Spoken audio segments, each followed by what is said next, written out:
worldwide. Chronic, left, right, Jacko, left, right.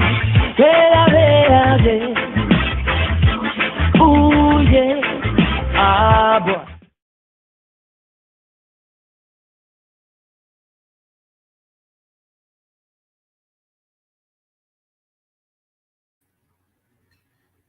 Love and light, Halito, out there to all the indigenous folks and faiths of the world.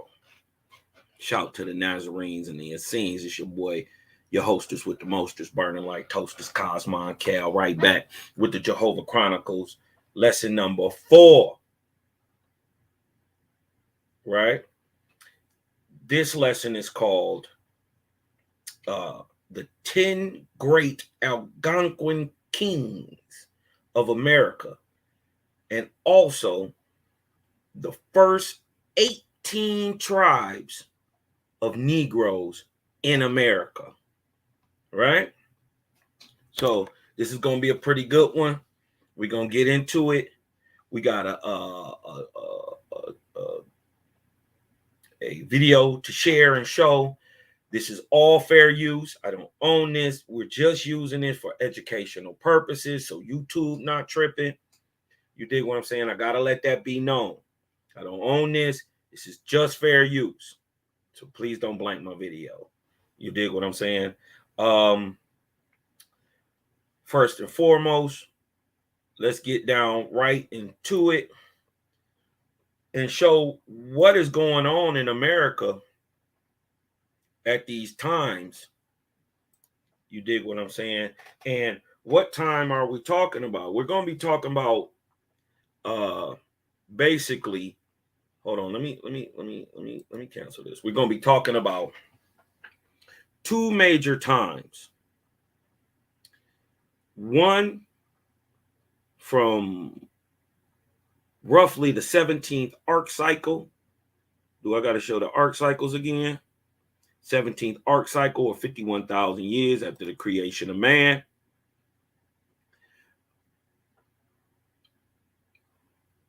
We're going to be talking about that 18th arc cycle, 19,553 BC to roughly 16,000 BC, or the arc of Su. You dig what I'm talking about? Let me show. Let me get off into something real quick. And show a little bit of what I got going on. So we're going to be talking about the Arc of Su, the 18th arc cycle, and then we're going to be talking about the 22nd arc cycle, or roughly 7,000 BC to roughly 4,000 BC, or the 22nd arc cycle, which is called the Arc of Lu, under the Ethereum god Fergapati, and what was going on in America at those times. And we're going to break that down, but we want to show a quick video.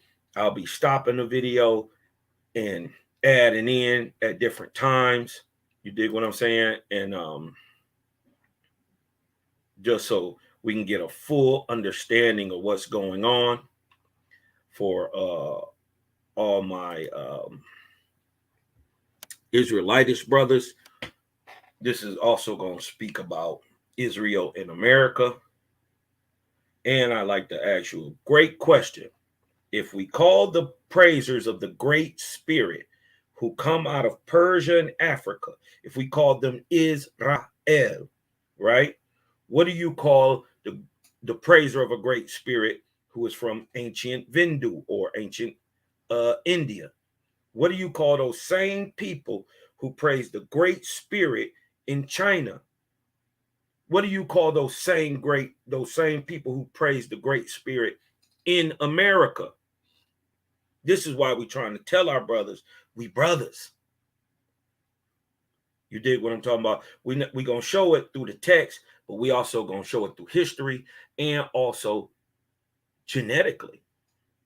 You dig what I'm talking about? Because what a great thing I want to reveal to you is To say Israel is to say Veda.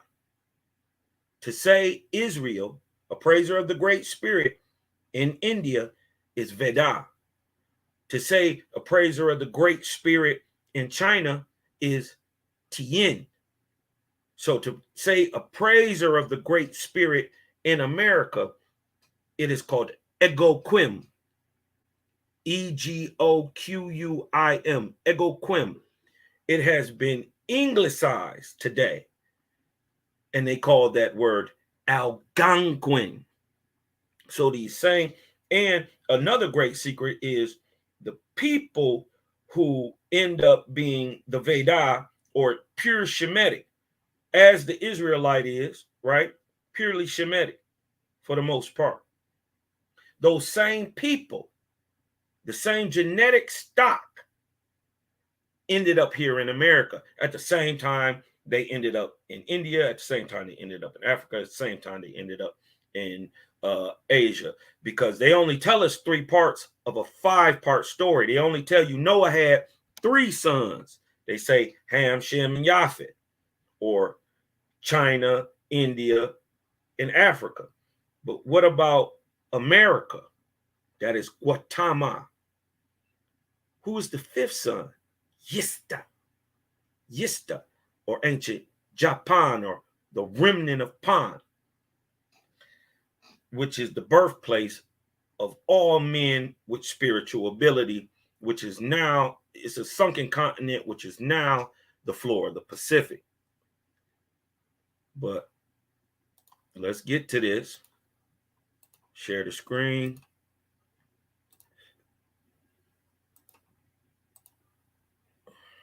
This is out of place artifacts.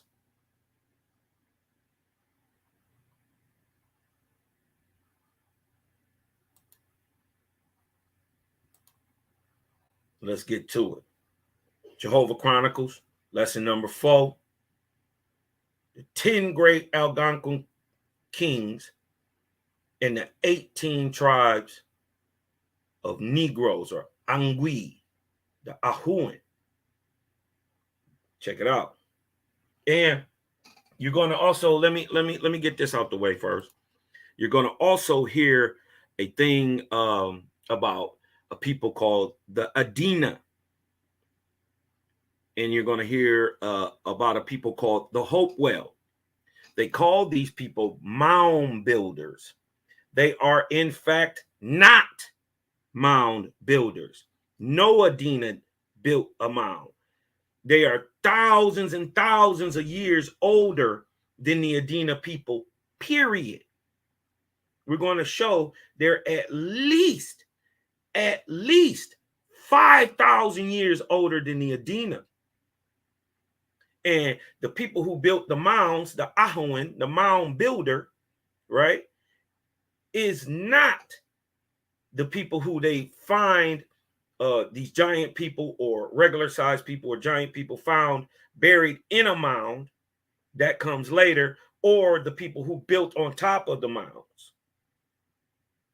To see what we be able to see, like in places like Okmulgee and Itawa and Cholula and Temple of the Sun, we find out that they were built in stages.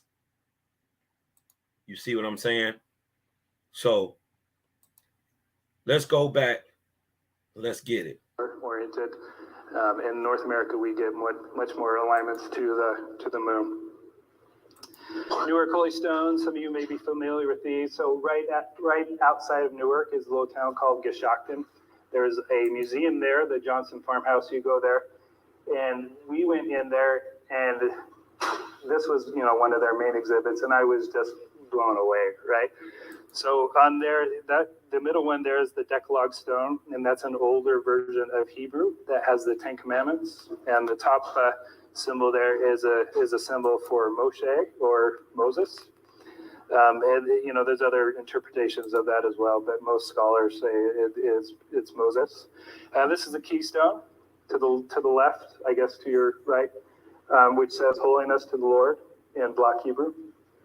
So fascinating stuff. Immediately controversial, right? Because what are ancient Hebrews doing in North America, but very interesting. So I came home with a real sort of, wow, there's some cool stuff right in our own country. You don't have to go to Egypt.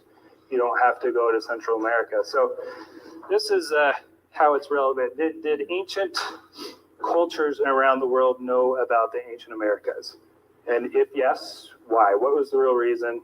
Who were they, when, and where? So the main reason we find ancient cultures coming to the ancient Americas is trade. Commerce is the main reason why. And we could talk about, anybody read Frank Joseph? Anybody familiar with him? He has a great book about ancient colonies in the Americas of different cultures. I really highly recommend that one.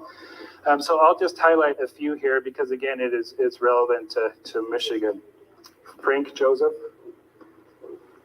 he writes a lot about North America and in the ancient contact with North America. But just wanted to highlight a few of these cultures. But first, let's talk about copper, because everything really evolves around this. This is why ancient civilizations knew about Michigan.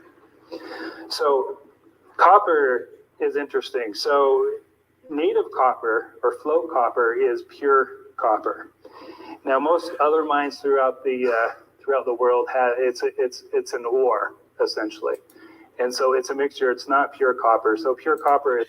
I want y'all to listen to what he's saying. A pure type of copper comes out of Michigan. Now, this is going to be very telling later. The oldest mines, some of the oldest mines in the world, and the oldest mines in the United States come out of Michigan, come out of the UP, right here, my home state, the land of Michigan, or the men of Moses, the land of the men of Moses. That's Michigan. You dig what I'm talking about? But the chemical structure or the makeup of the copper that comes out of this mines here has a sliver of silver in it, right? Which gives its own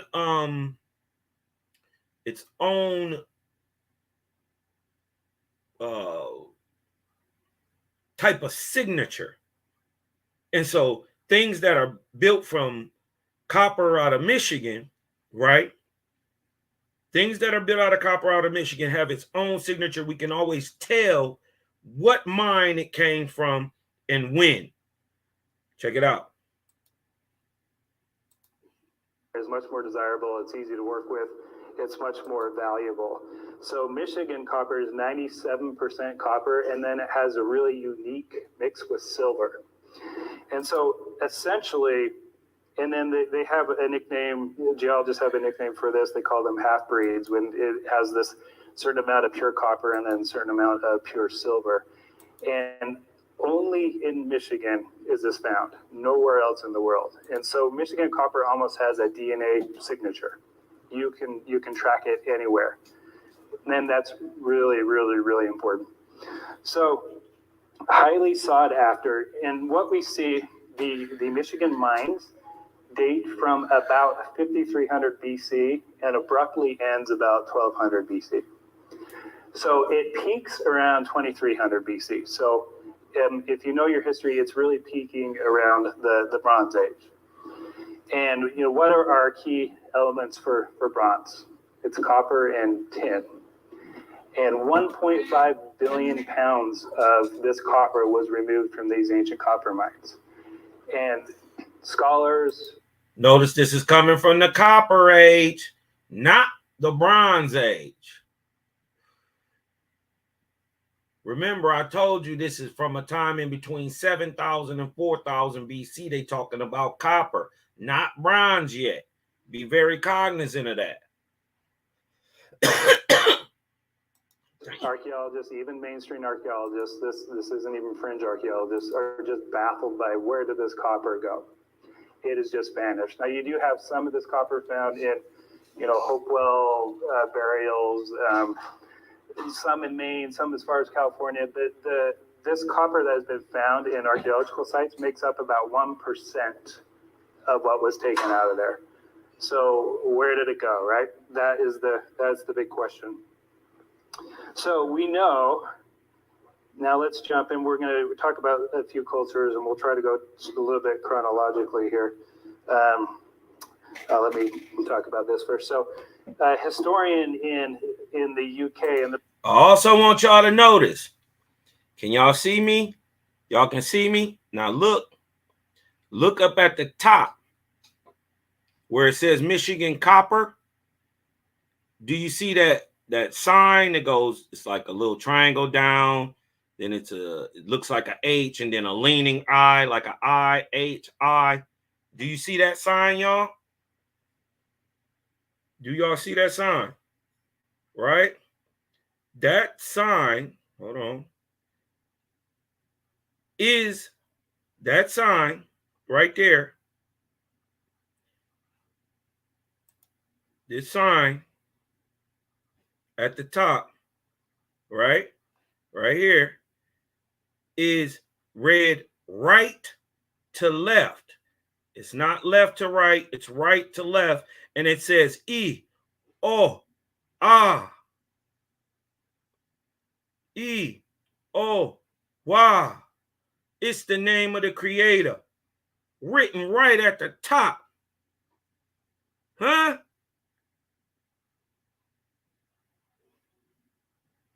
That's the name of the creator right here. E, O, Wah. The reason I highlighted the UK, y'all gonna see that a lot. The tin capital of the ancient trade world was Cornwall in England.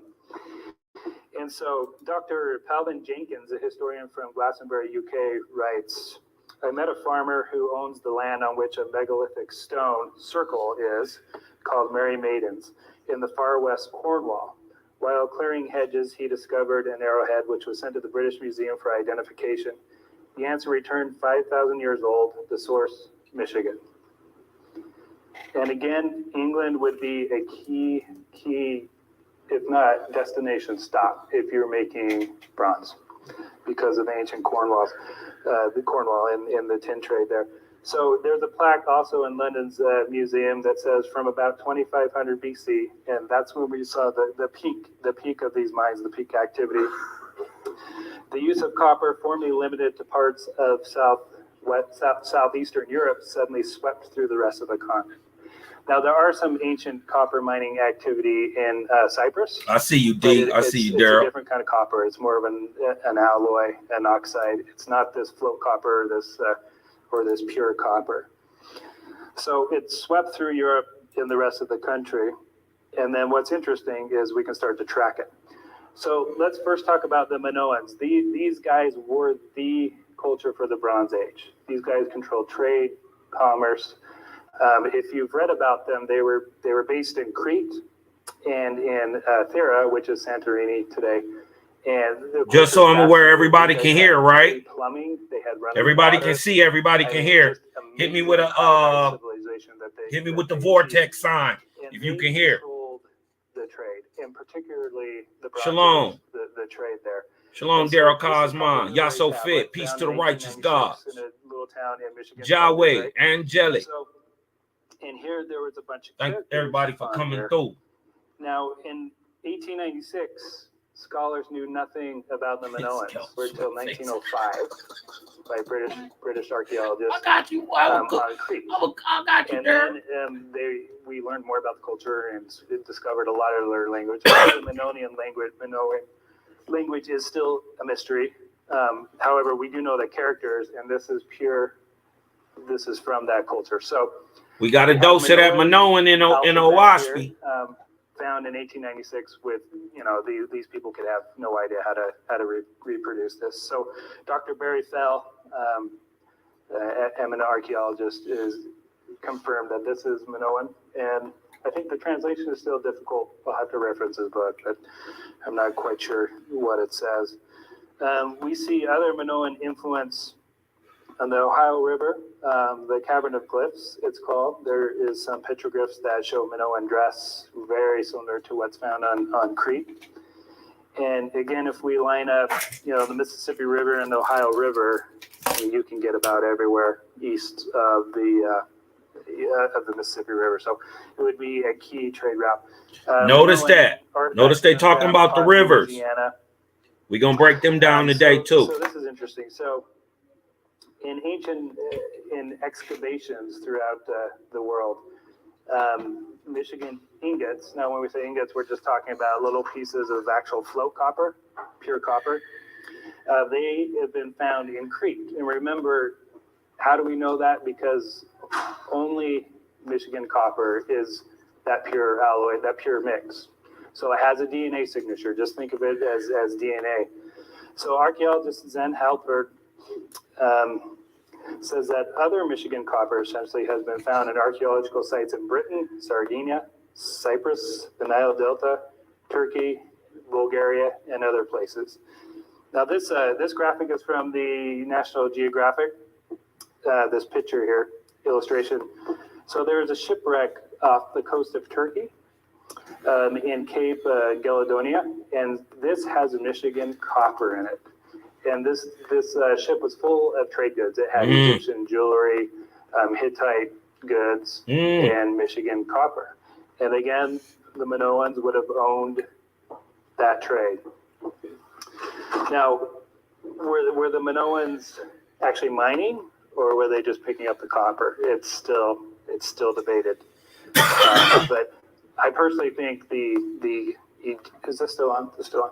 I personally think the Adena culture was actually doing the mining, but that is debated. But we know other cultures were picking up and the Adena were doing copper.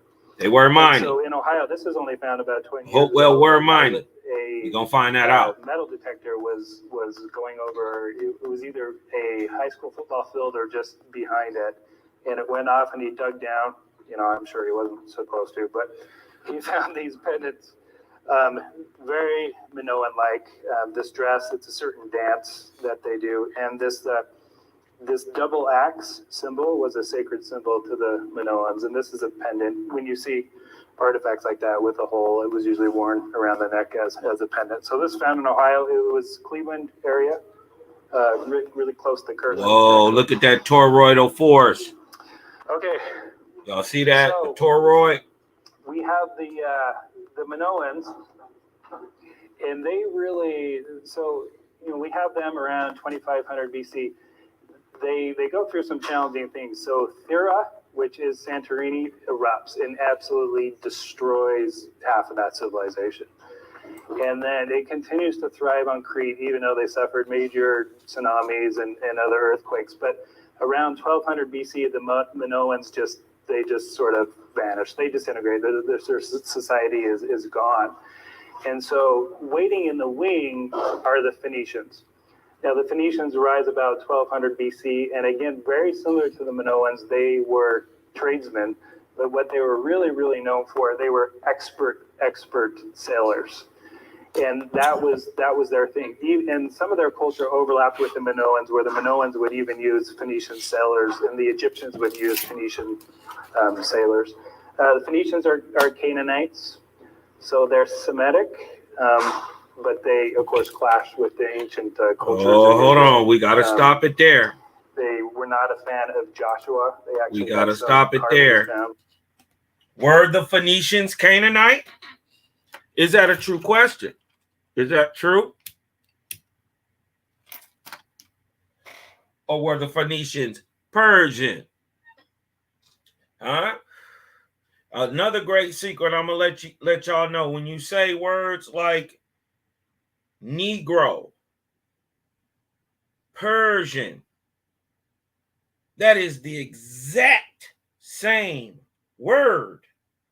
When you say Shemitic, when you say Negro, and when you say Persian, it is the exact same word with the exact same meaning, speaking genetically of the exact same people. Don't let them fool you. The Phoenicians were not Canaanites. They migrated to ancient Phoenicia, or what we would call right below Turkey and what we would call the Eastern Mediterranean or the Levant, northern Levant region, which is in Canaan. They moved to the land of Canaan, but they are not Canaanites. Let's get back to it. Where they did not like Joshua. And he moved them over to Sidon, which is in Lebanon, and then the Phoenicians spread out across North Africa, and Carthage is a Phoenician city. Correct. It's often referred to as just Carthage, but they're Phoenician people. So they had coinage that they would call map coins, and what they would do is, it was pretty brilliant, actually. They were sort of advertising everywhere that they had trade and commerce in the world.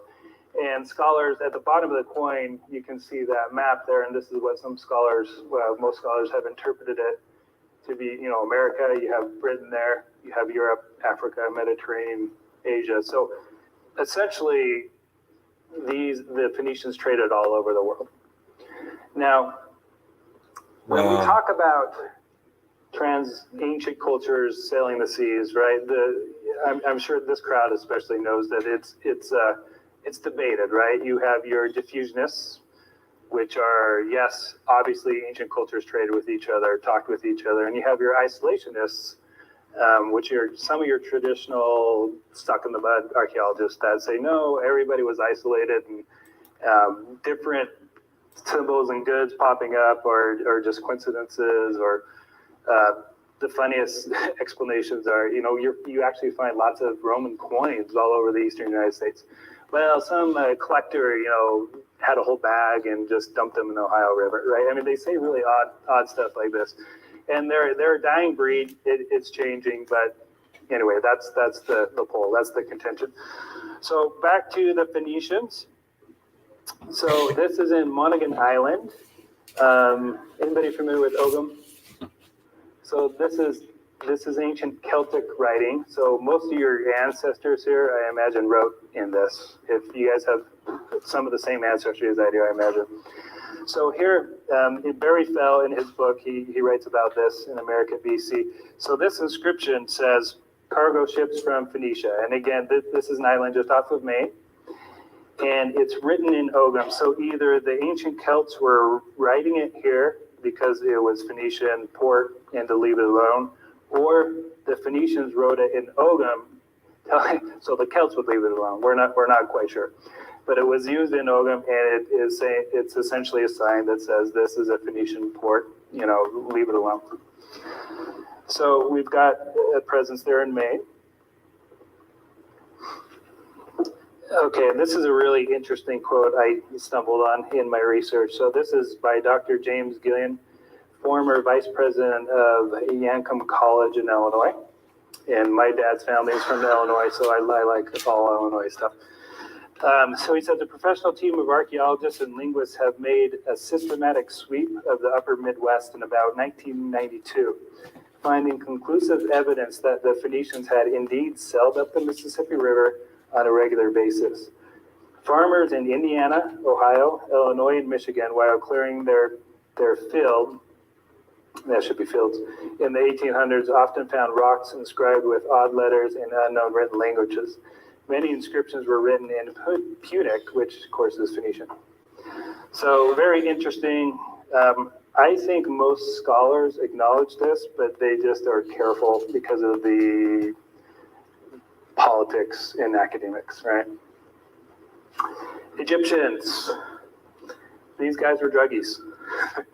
So I won't talk a lot about the Egyptians, but they're a German scientist, and I'm going to slaughter this pronunciation, but Sloveta Balabovanova, which sounds more Russian than German, but was studying the remains of Lady Hanutaudu, a member of, basically an Egyptian princess.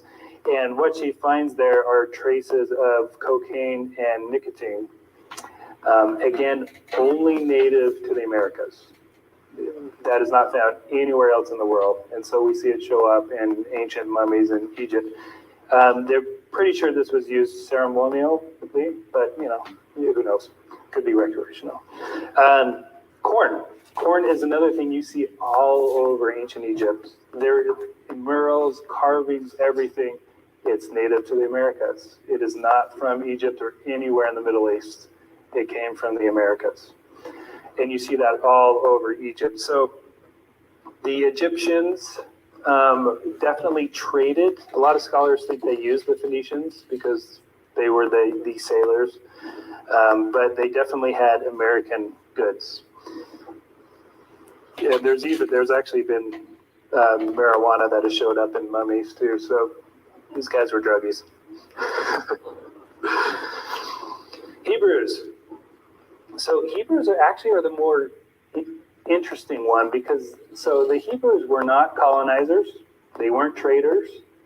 And that really goes back to their theology of a holy land, a promised land. They really didn't go about the world. So it's really puzzling that we see Hebrews showing up, and we see them show up mostly in North America.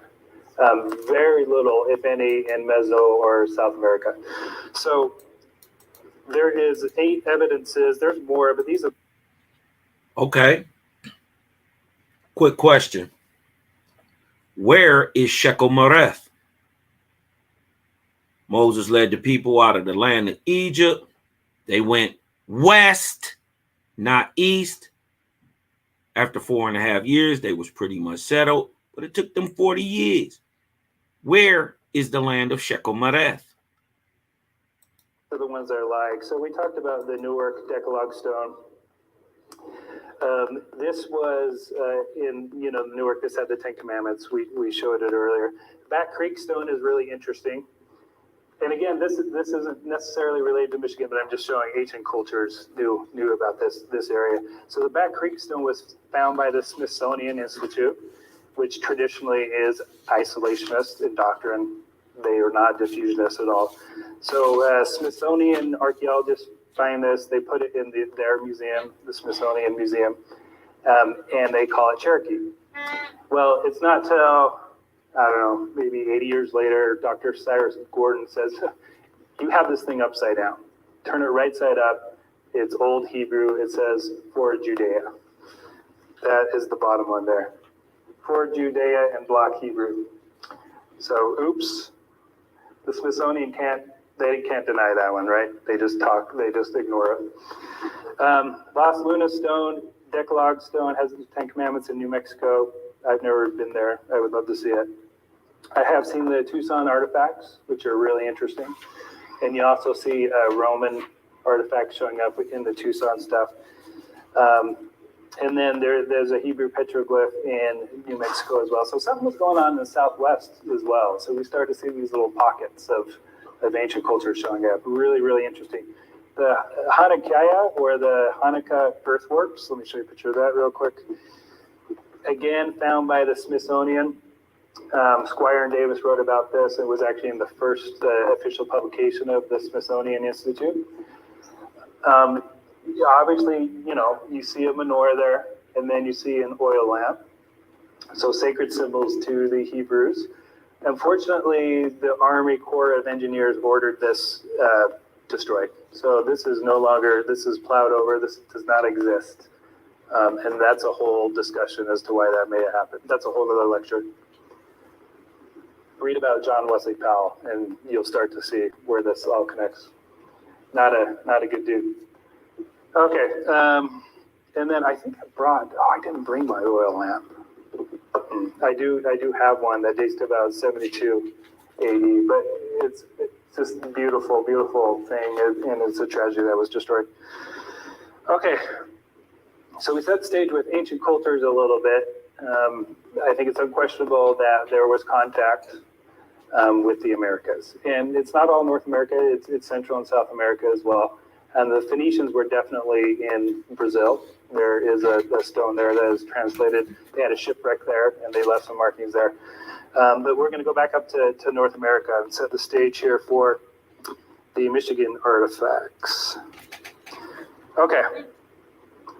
Setting the stage here. These are found from 1848 to 1920. These are artifacts with a mixture of languages containing biblical scenes, even some New Testament themes, old world dress, just really unusual things. Most of the languages are cuneiform and Egyptian, and just a mixture. Uh-oh. Of that. So in 1890, so we'll run through the Phoenician timeline is here, and this cuneiform. tells the Hold story on. quite well. In 1890, James Scotford reports his first findings, and this. What language did Abram speak? It really starts to kind of pick up. People start to really hear about it. Although How did Abram write? Found as early as 1848 in Michigan. So in 1907, Where was Abram from? Who was a former Secretary of State for Michigan, really respected member of the community, and Reverend James Savage, a clergyman that again had a following of people that really respected, people absolutely loved, adored this man. They began building their own collections, and again, more awareness begins to build around it. Now, on a national scale, you have Bishop Rudolph Eisenhower, who was a missionary of the LDS Church, and he publishes something. So he publishes a pamphlet called Engravings of Prehistoric Specimens from Michigan, USA. So this puts it on the national map. So now you start to have scholars around the country, scholars back in Boston, New York, that cry foul and start to say that, there's no way these could be real, that we need to study these, or, how would this biblical stuff show up? So the controversy really sort of heats up here. And so what they do, it really was sort of pretty hot in the day. This was in a lot of the newspapers. So a lot of scholars, what they do is they form a national committee to investigate it here. And so this committee is led by Professor Frederick Starr of the University of Chicago, Roswell Field, great name, of the Chicago Examiner, and Dr. James Talmadge, director of the Deseret Museum, and I'm sure many of you are familiar with Talmadge. And Talmadge, I got to say, so it's really interesting, not quite what you think. So Talmadge, these made him nervous more than they did excited. So because they were controversial already, Talmadge didn't want the Mormon Church associated with them. So he came out with the mindset of kind of disproving them. And it's a little bit hard to understand, but that's the way he was looking at it. It's important to know that background. And then we know during the time some of the brethren were split between it, but he was sort of a traditional academic by trade, and just thought it was too controversial, and it worried him. So let's see, where was I? So what they do is they do some excavations, and this whole committee digs up these mounds, and they find lots of artifacts. And so essentially, Professor Starr issues a report that says, yeah, we found tablets and we found effigy pipes, but clearly, these had to have been, put in by sleight of hand while we weren't looking, because there's just no way this can show up. And again, it goes back to the political environment of these academics, right? It could be professional suicide if he had acknowledged them. But what's really interesting, he personally found one of the tablets, and it was wrapped in roots of a tree. The tree was at least 200 years old. They had to cut the roots back. They had to cut them back. And he pulled it out, and he still issued this report, crying foul. So really interesting, but not helpful, obviously.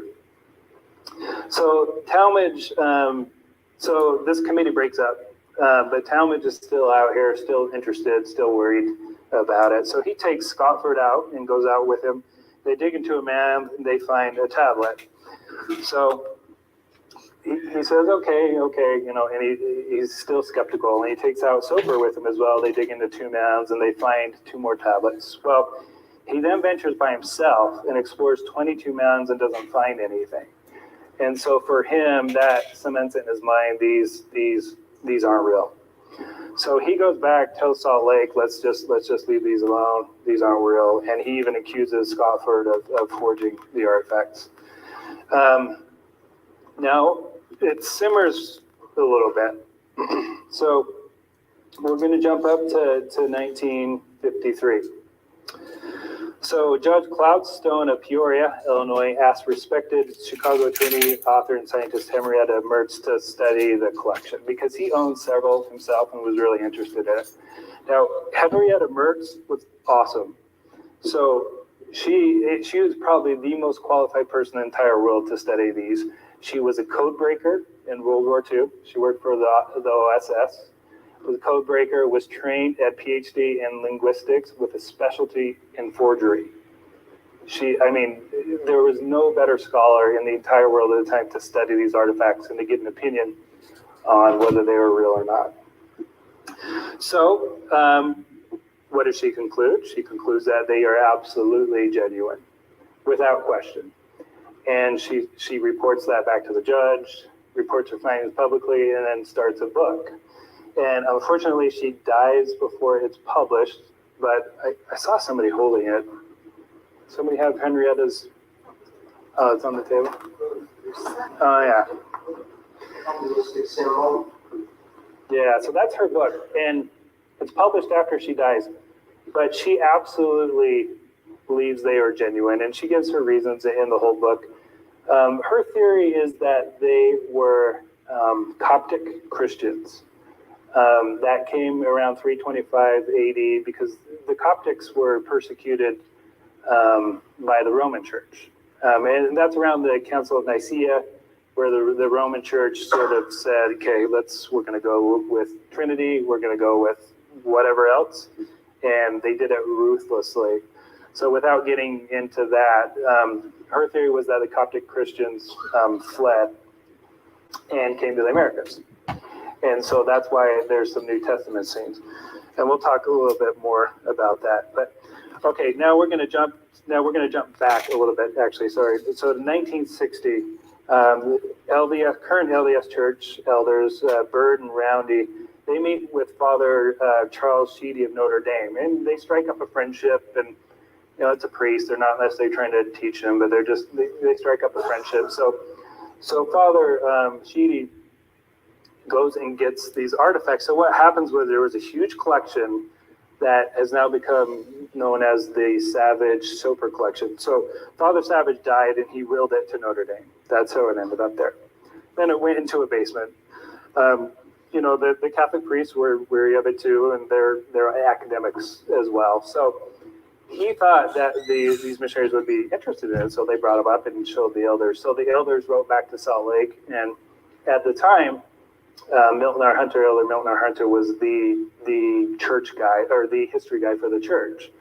He had written a lot of history that we talked about before, so he was the go-to guy. So the church leaders, LDS church leaders, send out Elder Milton R. Hunter, and he is excited about them, loves them, and Father Sheedy says, okay, they're yours, just take them. And at this time, there were about 800 pieces. The collection had dwindled, and pieces were broken, and some really nice pieces actually were broken. But anyway, there's about 800 pieces, and he ships them back to Salt Lake. So now they end up in the church museum, but really it's the warehouse. So the church is still the LDS Church. Trying to be non-denominational here. Sorry for some vocabulary if I slipped into. So the LDS Church was still a little wary about them. My grandfather believed, after studying them for years, so he then studies them for the next, till 1973. Believes without a doubt that they're authentic. He actually begins a manuscript about them in 1973. Unfortunately, he starts to get sick, and then in 1974 he donates the collection or wills it to the LDS Church, and in 75 he passes away. So in the meantime, they are in the church museum, the LDS Church Museum warehouse in Salt Lake City, just kind of in a dark room, not getting a lot of love.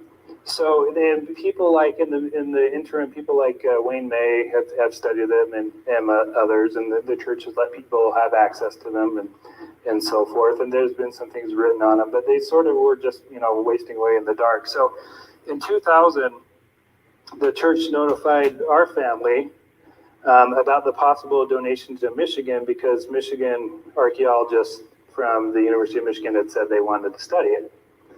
And, let's get it out of the warehouse and let's have our scholars look at it. So this, so the church informed us of this, and they did say, and by the way, no legal action can stop us from doing this, but we're just, we're giving you a heads up, we're telling you.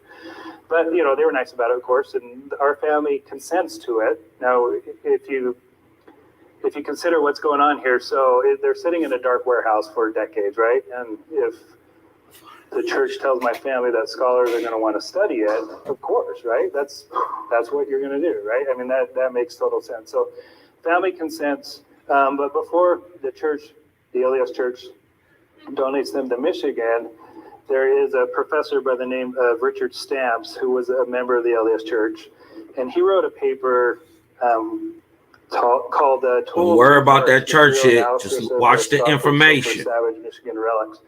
It essentially no matter who found it. Just summarize. So it's a matter that you got it. A lot of these and how do you decipher it? Tools used when they were carved, and we got to throw them out because of that. Now it's interesting because tools were found, but it doesn't matter. And it goes back to this political environment with academics, but that was the stamp of death, if you will. So after that came out, because he was a member of the LDS church, that was the final nail in the coffin. So the church donated it to the University of Michigan, or the Michigan State. All right, we're gonna stop it right there for a second. Right, let me stop sharing my screen. Start the cam back up. All right. We're going to get right into the meat of things. Now, first of all, one thing was said that we need to clear up. They keep calling these people Phoenicians. But really, who were the Phoenicians? Right?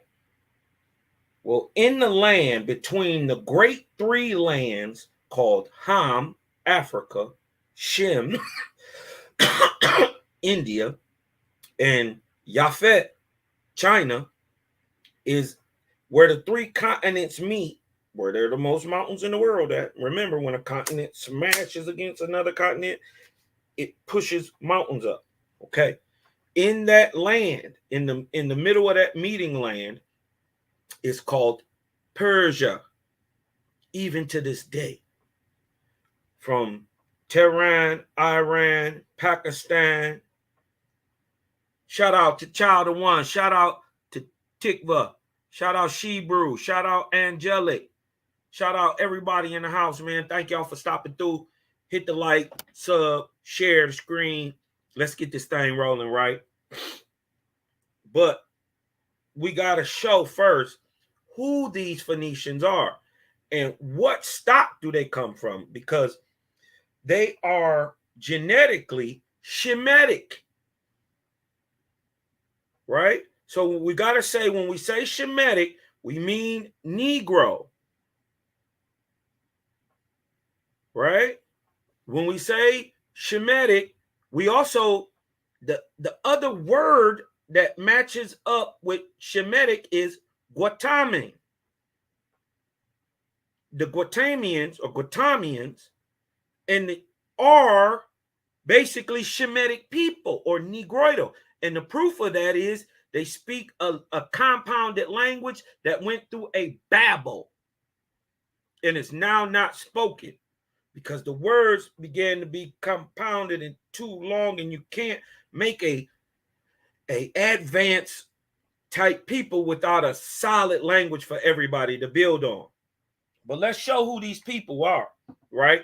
That these are Shemitic. And the Shemitic people of Persia go on to birth the Israelites. Remember, they're Shemitic. Shemitic is not only a people, it's a landmass where these people come from. Now, crossing over the Himalayas, you come into a hilly region, still called the Pakistan and all that, is still called the land of goats to this day. You dig what I'm saying? So in that mid region came a people. These people are the Ahuans, the large copper-colored Negroidal types of of Persia. You dig what I'm talking about? But let's go on. Let's show it right here. And why and remember they said the Phoenicians are Canaanites. Remember, we gonna show and prove right here. We only use the text. We only use the text. You dig what I'm talking about? We don't get into our feelings or how we feel about a thing. And you dig what I'm saying? And if I'm saying it and who's saying it, we don't get all into that. We go with what creators say, right? Hold on. We're going to get into that next. We're going to get into that next, right? But first, right here, this is the Book of the Wars against Jehovah. Chapter 21, verse 5. Let's find out, are these people Canaanites or Hamitic, or are they Phoenicians and Persian? Right? Let's find out. Let's find out if these so-called Phoenicians, and let's see if these people, why they call them Phoenician, and then later on, we're going to prove that these people are not from the Hamitic lands. They from a whole nother land and are different people and are negroidal. 21 and 5, Book of Wars. In ancient days, the gods had inspired the Persians to migrate toward the west. What's west of the Zagros Mountains? What's west of Persia? The land that splits Ham from Persia is the Zagros Mountains. Huh? Remember, we're talking about the land in between the Zagros and the Alps. What they call the Stanic states. Remember, they told them to go west, back into where? Helest. Let's show where Helest is. Helest is modern day Turkey, down to Palestine, and pretty much the top of Arabia. That is all Helest. This is where you get your Hellenic dynasties from. You dig what I'm saying?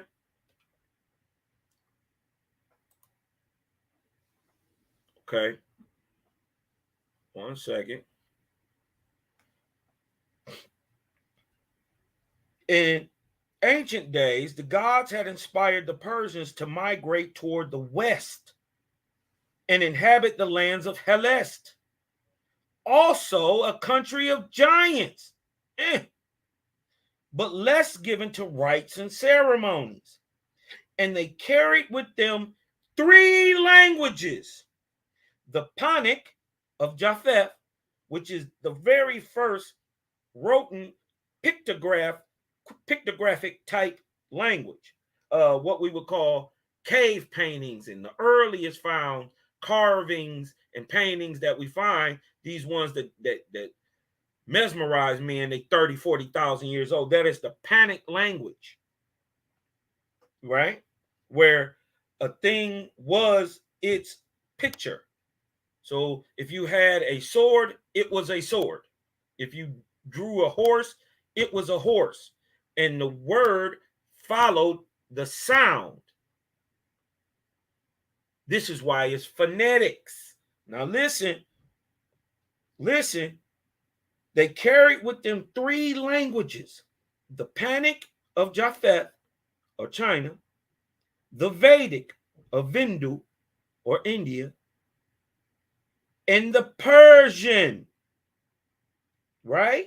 And because they mostly use the same sounds, because a dog only say rough or bark, because a chicken only say bark, They use the same sound, right? Follow me. This is Phoenician.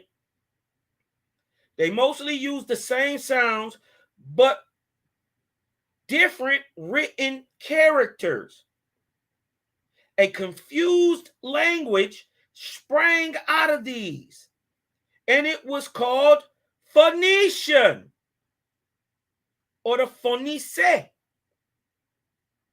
And the people thus speaking it were called Phoenicians. So when they keep telling you that's block Hebrew, to show you that that block Paleo Hebrew is actually Phoenician,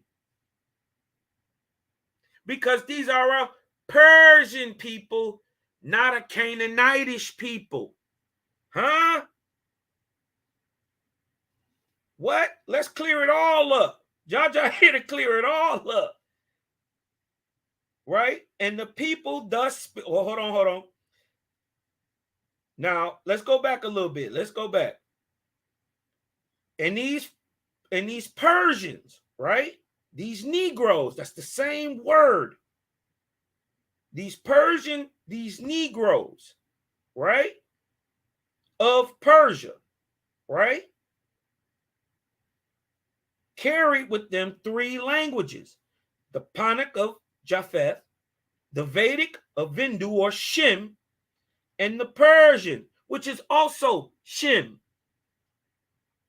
Right? They had three different languages. And because they mostly used the same sounds but different written characters, a confused language sprang out of these, and it was called Phoenice.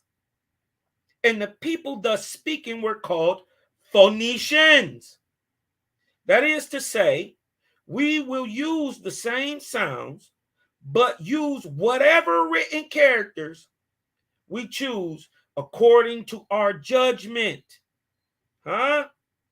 Today, I watch say that today's historians, what little they know of them,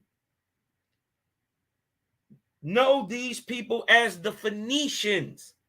So when they're telling you that these people are the Phoenician people, yeah, they settled Carthage, they did all that. Yes, they was in America. You see that they had obvious copper trade, which is very key, all the way to Europe. Even in the, we're going to show, they're saying at roughly Bronze Age, 2500, right, or so age to roughly 1100 BC. That's the Bronze Age, right? But remember, he's getting copper before that, and they found copper weapons from Michigan with this DNA signature of silver in it. You dig what I'm saying? Now, they know these people as Phoenicians. They call them Canaanites, but no, they moved to Canaan. Moved to what we call modern day Turkey. And I think that's Libya. That's below Turkey. I want to let me see if I got a world map here. Where's the Book of Safar? Because we can show the Book of Safar. We can show Hellas real quick. Let's show Hellas. Okay. Now look. I want y'all to be able to see. That's Africa.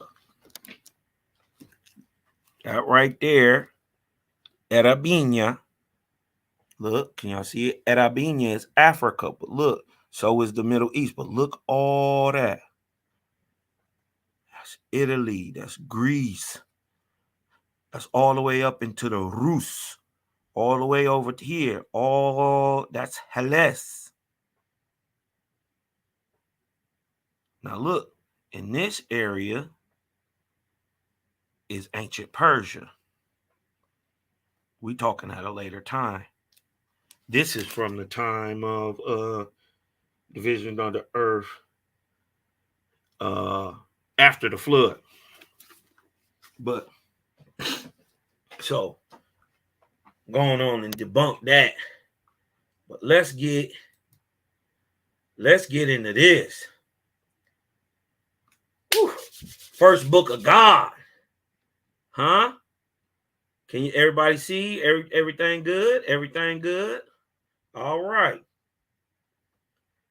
Let's get into these Negro tribes in America, right? And where did they come from?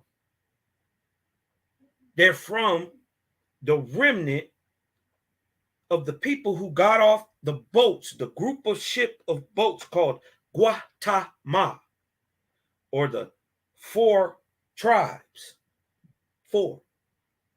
Guatemala, right? The place of the crossing, or the land of the 4 tribes, right? They landed in a place we call today Guatemala, or the land of the 4 tribes.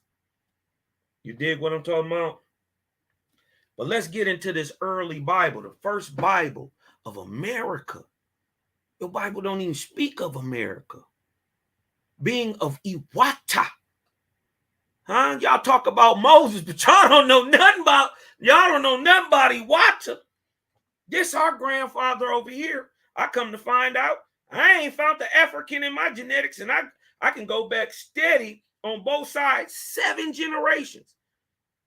1690s. Ain't found one African or a slave yet, but I found a whole bunch of Indians.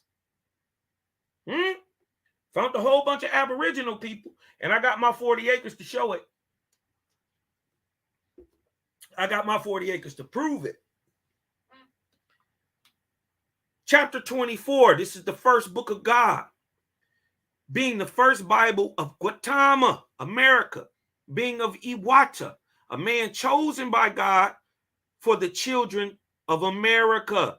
That is, this is the first Bible for a race of Guatemalans other than the Iron. Huh? The latter having had many Bibles over the cycles, right? The Iron had many Bibles. But these are some of the first. All the way for sure, undoubtable, even though the Irons were primarily Negroidal, irregardless of color, they had yellow and white hair. But these are some of the first copper-colored people with black, long, coarse hair. Right? And he was different from the man of Africa. He didn't have a little peasy turned down boy. It's not till the time that the Persians, who ended up becoming Israel, go into Ham, that the Negroidal type start even popping up in Africa. They would be more like today what you call your Bantu type. True Canaanitish, true Hamitic.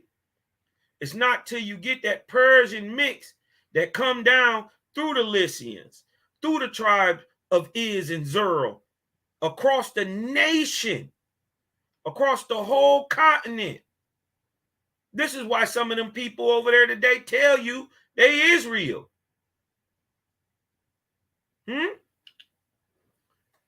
In Guatemala, in the Middle Kingdom. Hold on.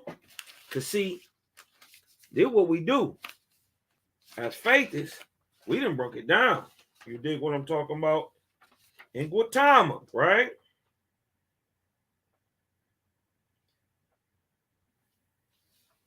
Let me show y'all.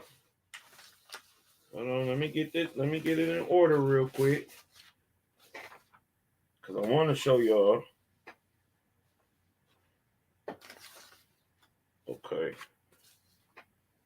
All right, because we got it's a lot of different names in here. You dig what I'm talking about? Some of them hard to pronounce.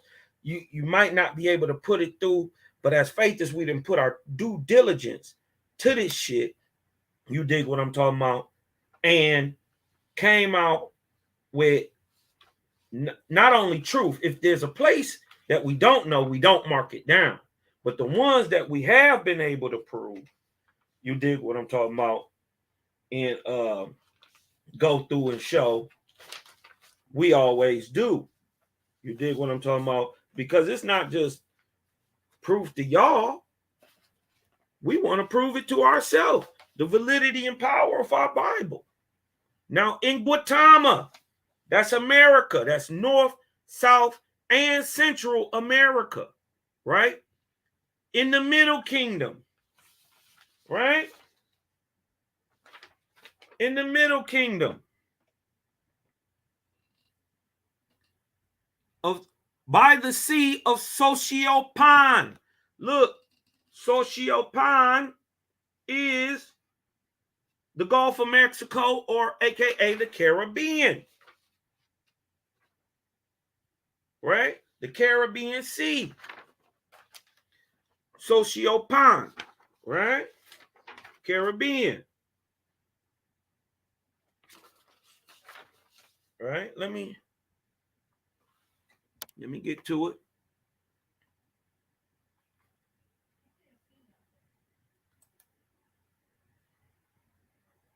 Can y'all see?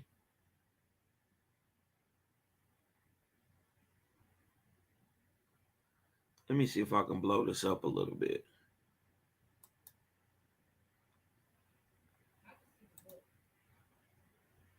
Let me see if I can put a little size on that.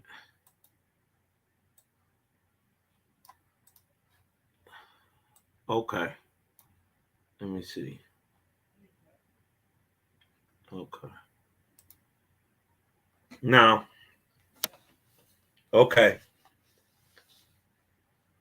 Hold on. Let me show y'all something real quick. Let me show y'all something real quick. All right. This is where we're talking about. Hope y'all can see that. I need to get that all printed out. You dig what I'm talking about? But this is the Pacific Ocean.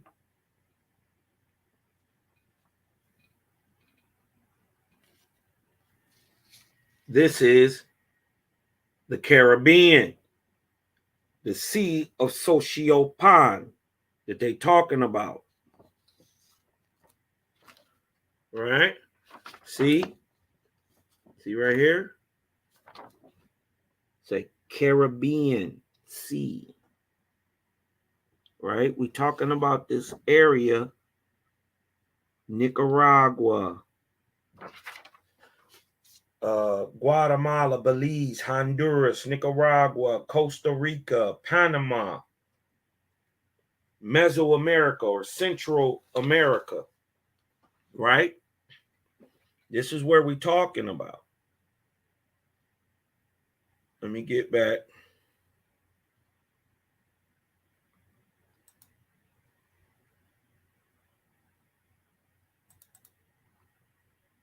All right.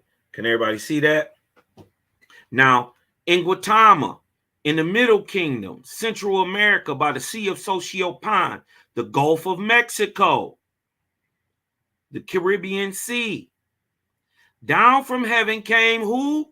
Gichi, the creator, the world maker, Manito. With silence, speaking in the soul of things, he said, "Speak, O earth, have eyes, O earth, have ears, O earth, behold me, your creator." What they're saying is, the spirit of the creator came down to the earth and created a man.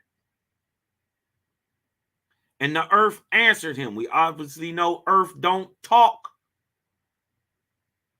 So that it is symbolism for man. We'll go on and show that though. And the earth answered him, not with words, boasting, but raised up man. You hear me? And the earth answered him. Oh, okay, hold on.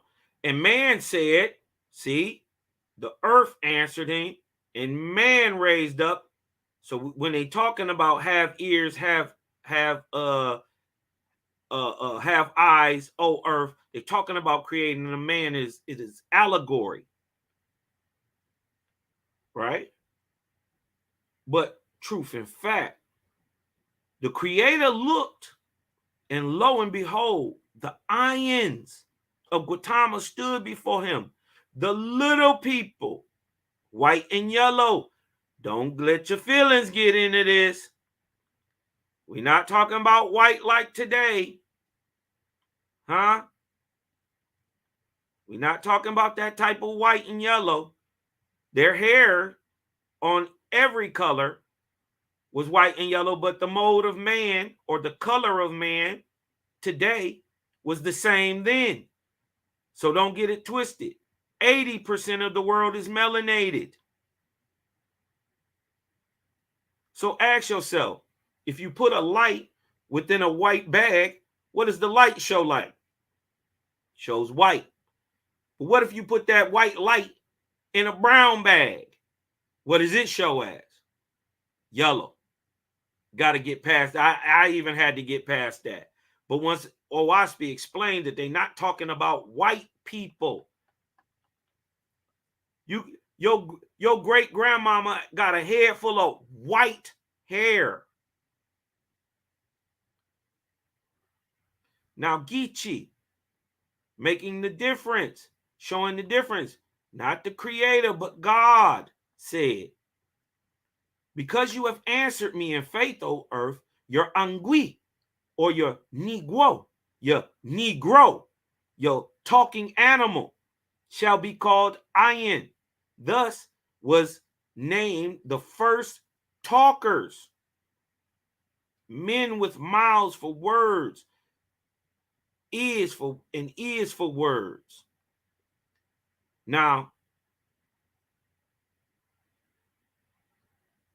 24:4, then Geechee, God called the Ayans together, and they said they were good, the handsomest of all created creations, and he commanded them to marry male and female and beget heirs. And they obeyed God's commands. But the dumb earth cast clouds upwards and blinded the ways of the Ayans, so that they strayed away from the mounds and came to the black druks. Now, let's look what Owaspi say, and we're going to even clear it up. Again, this must be the statistical mode. Interestingly, while Gautama, listen, those of the druk races were chiefly black. And also, remember, this includes hair. The darkest people in the world, huh? The darkest druks, the early man. Black right here in America. The only druk race in the world that's black. Everybody else brown, the European brown, the Chinese man brown, African brown, Asia brown, India brown. But right here in Gautama, we find the very first and blackest men on the planet. Right here in Gautama, that's what's up. Yet we learned shortly in Owaspi that in Arabia, Africa, Parsi, Persia, and Japheth, Asia, their mode was brown. Keep in mind, though, that in these modern times of Cosmon, skin color alone is neither sufficient to determine lineage. Listen, this is why your genetic DNA test don't work. This is why you can't look at a person and tell what it is. And this is why the old saying goes, you can't, don't judge a book before by its cover, because you can't tell what a thing is by what it do, by what it look like, excuse me. You must judge it by what it does. That will prove what it is or who it is, right? Skin color alone is neither sufficient to determine lineage, nor is it determinative of spiritual grade. And moreover, every person alive today has both Druk and Iron lineage in them. Facts. Don't they tell you you got Adam and Eve? Huh? Don't they tell you that?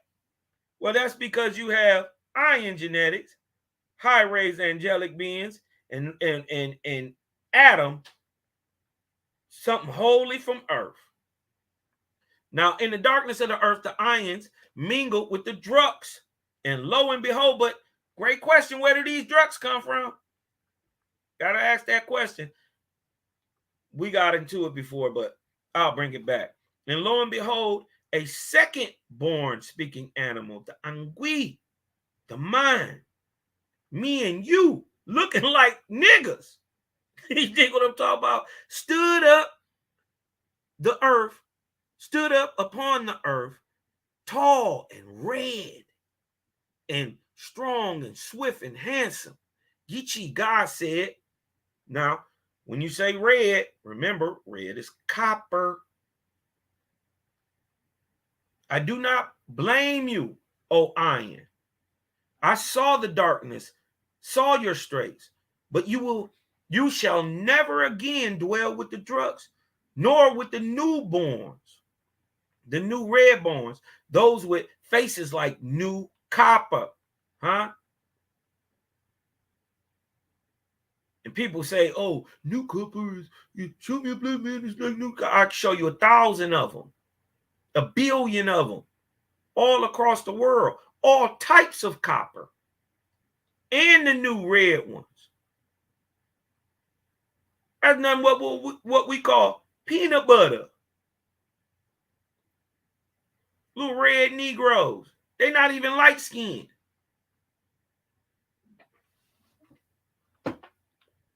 Right? Nor with the newborn, nor with the new redborn, those with faces like new copper. Called them ahua. Huh? What's the biggest pyramid in America? Shit, in the world so far. Shahua or Cholula, what they say. They anglicize it. Cholula is Shahua. Huh? Where the other pyramids at? Teotihuacan? Huh? Called them Ahua.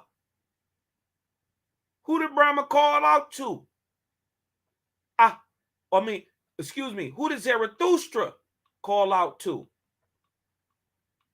Ahura Mazda, the master of the Ahuan people. For they shall be protectors.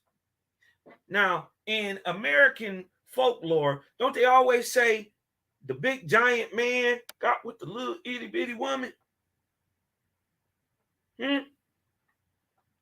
Okay. What if you was 7 feet tall and your wife was 3 feet tall? Wouldn't you be a giant? Because that showed what they find in these mounds, 7, 8, 9 foot people regularly. You dig what I'm talking about?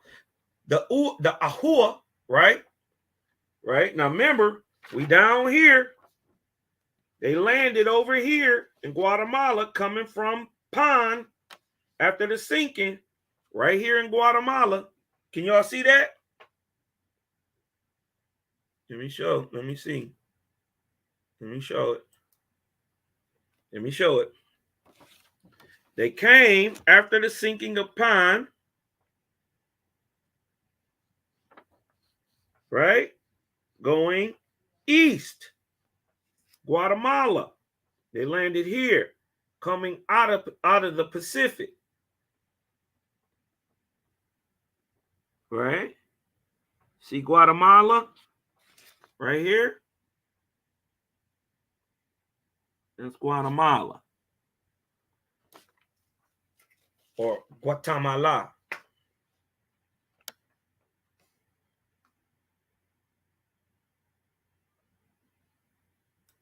Okay. Called them Ahua. Huh? First negroidal types in America, fully. Now we're talking about a time during the Arkansas, 19,553 BC. This is, they for show on the earth. But actually, we go to show back in the 17th arc cycle that after the flood, before the 3,000 year period is up, before we get into this time, that the Ahuan is already, along with the Druk, before the Ark of Noah is over, is already back on the planet. Huh? Call them Ahua, for they shall be protectors over my chosen. Huh? Warrior Faithis. They shall be protectors over my chosen, the Ions, forever. The Ahua shall drive away the ball, the tiger, and the mute, the lion. The ball, the lion, and the mute, the tiger, and great serpents. Great serpents. Look at the Ica stones. Look that up. They got big giant men, right? You mix the iron with the drug, you get the giant human, right? Homo sapiens gigantes, the Ahua, right? Go look at the Ica stones, ICA, Ica stones. They show big giant ass niggas riding dinosaurs.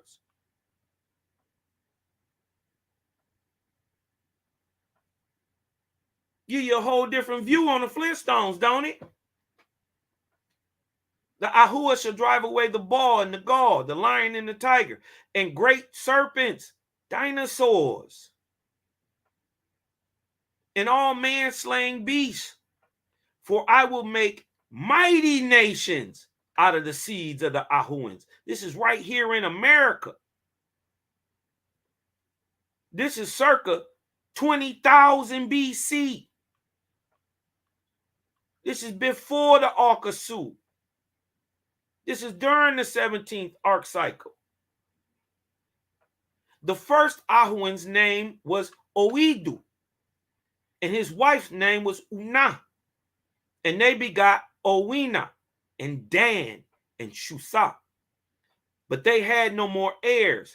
At a time soon after, the second man, or the second tribe of people, right, whose name was Kakau, and whose wife's name was Whis, that should sound familiar, begot Soma, Pana, Kakak, Kubak, and Jesem. And these were the first tribes of niggas, Ahuans, giant ones, big ones, copper colored, long black coarse hair. Some fighting ass. Listen, these people was, listen, these is something else. We got some of this Ahuan in us. These were the first tribes of Ahuans in the land of Gautama. When you say Ahuan, you saying Persian.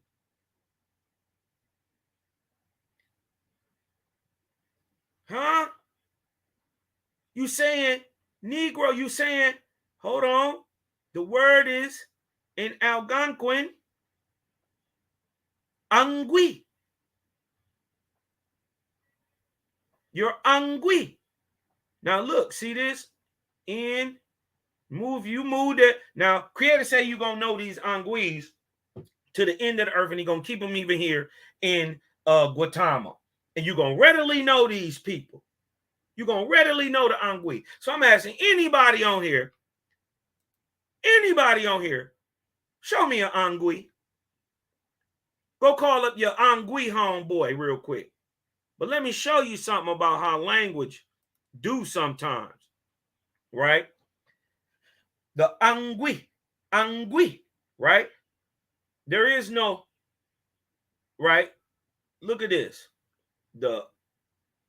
If you take that in, you move them E's in between that G, and move that O to the end, it becomes Negro.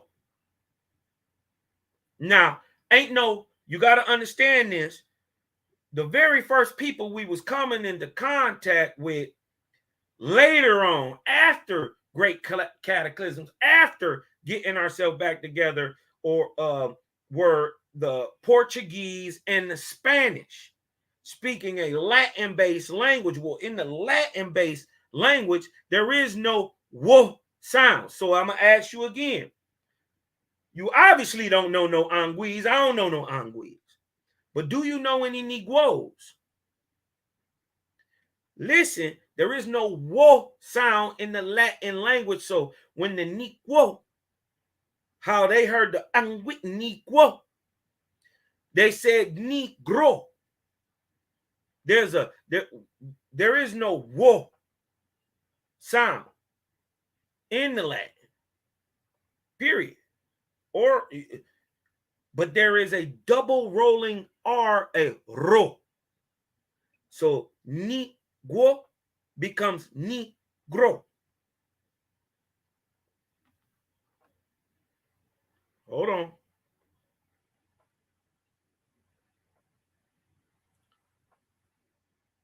And these were the first tribes of Ahuans. Huh? Not just, this is the leaders of the tribes. The people became to be called Kakau or Soma and Pana and Dan and Shusa. Huh? Okay. These were the very first tribes of the Ahuans in the land of Gautama after the flood. This is circa 20,000 BC. Listen to what's going on. And they dwelt together, marrying and begetting offspring, dwelling in peace. And the Ions taught them about all things, so that they became an honor on the earth and a glory to the Creator. But they were so mixed together that one tribe had no preference over another. Listen to it. We still don't do colorism today. We still don't do it today. We don't buy into that colorism. Light-skinned niggas, they joking and try to put that in there, but that's that Lynch syndrome. That's that play the big man against the small man, the light man against the dark man. We're not falling for that. It's the Cosmon era, baby. You're going to have great corporeal knowledge and great spiritual knowledge all at once. Look what we're talking about. We're talking about the first niggas. True niggas. Indians, aboriginals. They didn't come from nowhere. So by commandment of God, they were called the tribe of Oidu Kakau. Listen. Let's try to break some of this down. The pronunciation Oidu Kakau is a combination word of the Yeha language. Where are they speaking these compounded languages also? And only one people did this, the Shemitic people. Same collapse or the same Babel happened to the Shemitic people of India, proving they're the same stock. Even the blacks there today are called the Sidi. They're not from Africa, and they'll tell you. Referring to the commingling of two tribes, the Oidu and the Kakau, and their descendants, and you see verse 8, which we read, that is the compounded names in the Gautamian history portion are in the Yeehaw. Yeehaw! You ever wonder where you got it from? Go ahead and say it real quick. Don't it sound good? Yeehaw! Language. And many of the lengthy words found in these Gautamian chapters are compounded from earlier mentioned tribes. Remember, so you can have like over here in the east, they call wheat. We're just talking about wheat. They call wheat da. In the west, they call it wa. In the north, they call it ga. And in the south, they call it ta. We only talk about wheat. But because these people had no preference over each other, they called it ga ga da ga wata, wheat. And then over time, the name keeps compounding, and you can't advance as a people like that, right?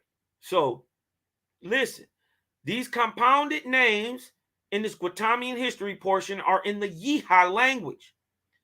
And many of the lengthy words found in these Guatamian chapters are compounded from earlier mentioned tribes.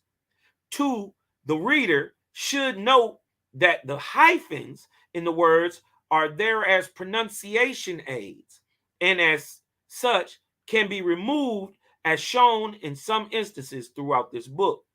For examples, kakao in verse 8 is the same as the kakao portion of the Owidu kakao verse 9, and the Labanasi and Labanasi verses, Laban Asi and Labanasi of verses 11 and 12 refer to the same person.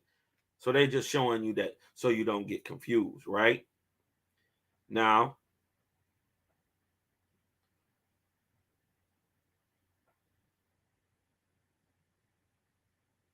but they were so mixed together that one tribe had no preference over another.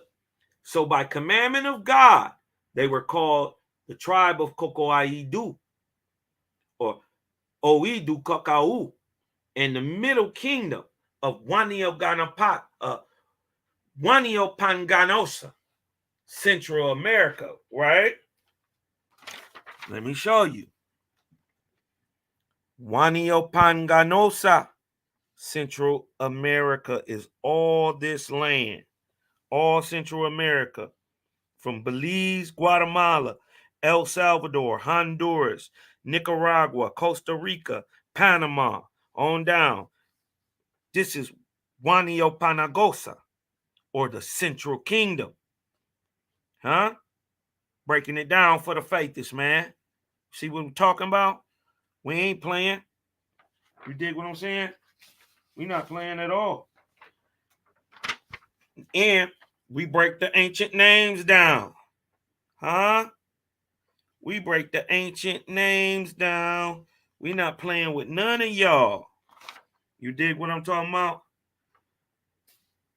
We show the names of these ancient places and put them in real time. You dig what I'm talking about? This is what the greatness of Owaspi is. If you got melanin, you need to read this mug. In the valley of Owak, right?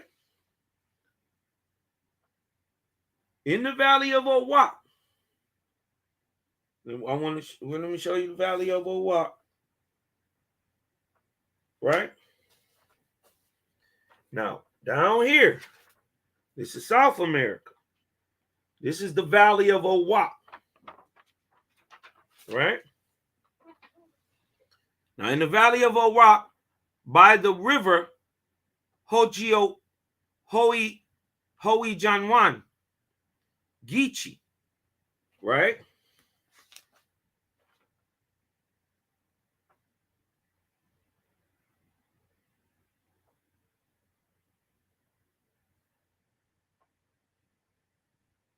Let me show you the valley of Owak.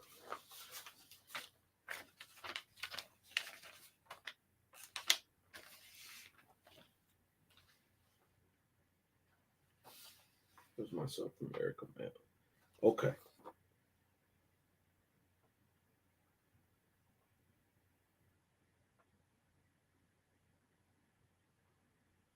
Okay. Now, in the valley of Owak by the Hojiwan, right? And let me show you where the Hojiwan is, because I know I got it down here.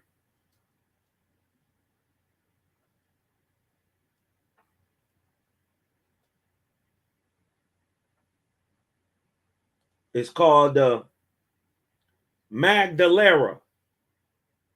The Magdalena River is the Ho'ijanwan. This is what we're talking about. It's still there today. Right off Central South America, right? In the valley, if I'm not mistaken, that's Colombia. Right? That's Colombia, right?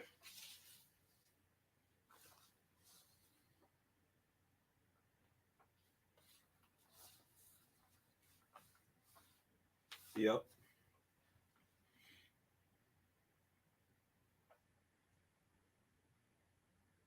Where was we at? At the Hojianwan by the river. That is called the Magdalena today. Jehovah created another tribe called the Bakha'u. And to the north of them in the mountains was the tribe, the Mihao-Angotoba. And their tribes commingled. And Geechee called them the Bakahu Mihi Ohuatu Gawantaba.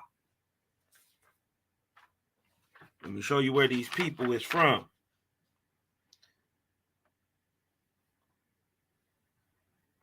Colombia, land of the Muhu Gototoba.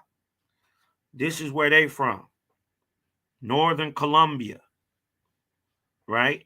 And they mix with the people of the land of Bacau. Bacau is they're on both sides of the valley of Awak. One in northern Colombia and one in southern Colombia. Remember, we still in the central and we touching right where they are. Right? So they just explaining where the second tribe come from. And remember, each one of these, the Bacau, is its own people. And the Muhao Angotaba, Muhawan Gotaba, are a whole nother people, and they mixed and they commingled. Right? These are a Colombian Negroid people. Right? And he named them the Bacau, Mihawan Gotaba. Jessup, right? Son of Kakau, married Wepan, daughter who was from these people, the Bacau Miawan Gatoba, and they begot Stogilbak, and he begot Kam, and he begot Si, and she married Ban, right? Son of the tribe of Kakau. And Ban's first born son's name was Labanasi. And Labanasi was born in Suez, or with the ability of clairvoyance to hear and see angelic beings of the second order, so he could hear and see. You did what I'm talking about, and could hear the voice of the creator Gichi, the great spirit, different from God. And the voice remained with Nabalasi during his lifetime, which was 125 years. And the voice descended to Labanasi's son, Labanasi, who lived 101 years. And the voice descended to his son, Hatapanagushu Labanasi, and then to his son after him, named Arapansikasu Datiahata Panagush Hut Labanasi, right? Whoosh. We're going to call him Ara. Thus were represented the 18 tribes of Geechees chosen among the Ahuans, the very first Negroes, purely Negroes, giant Negroes, the Angui. He was big like Moses and them, Moses was easy a 9-foot man. Abram was bigger than him. Abram was bigger than Goliath of the Bible. But it really didn't matter at the time because these were the people on the earth. Right? And Geechee, these are Geechee's chosen among the Ahuans, the negroes, the Persians. Huh? Who would be the Shemitic man of America. Ooh, the Indian. Right? Who would become everlasting heirs to the voice. Huh? How many of y'all people didn't talk, they didn't got a dream or they didn't seen a spirit or some shit? You dig what I'm talking about?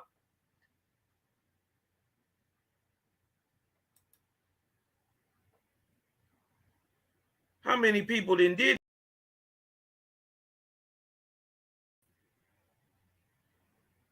You dig what I'm talking about? How many people have told you about having conversations with people that have been long dead? Huh? Y'all think this is new? This ain't new. And God said to Ada, right? And God said to Ada, rise and go forth. My hand will steer you. So Ada rose up and departed by the hand of the Creator and came to the valley of Og, broad and sweet smelling, full of health-giving food, air, and water. And there came with Ada into Og 1,000 men, women, and children. And they built a city and called it Espan, signifying a place of beauty. So let me show. This is Ada, right? Ada went into the land of Og. Let me get back into my other maps real quick and show y'all where the land of Og is. Let me show you where the land of Og is. Yeah, the Ho'Ijowan is the Magdalena. But let me show y'all where Og is. Where he came, where he left from, and where he walked to. Him and 1,000 people that left with him. Where is my other map?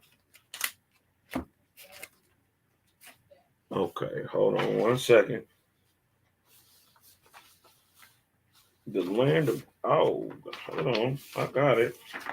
I know I got it.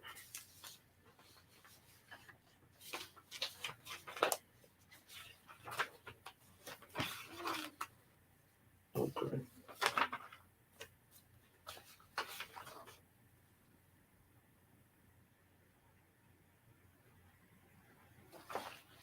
Okay. I'll save that one for later. And let's.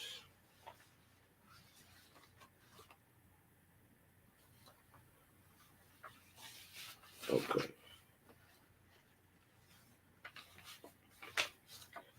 Okay. The land of Og. Right?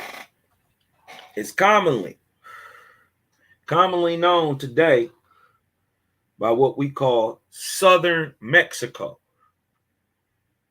right? Where we find these areas that are now deserts,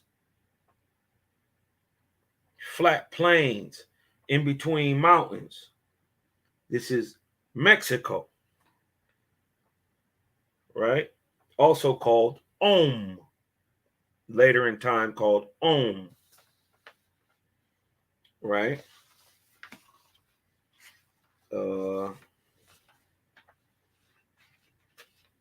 Okay. Now it was full of health-giving food, air, and water. And there came with Ara into Og 1,000 men, women, and children, and they built a city and called it Ethspan, signifying place of beauty. And these took the name of the tribe of Ara, which name survived 1,750 years, and their people were tens of thousands. Huh?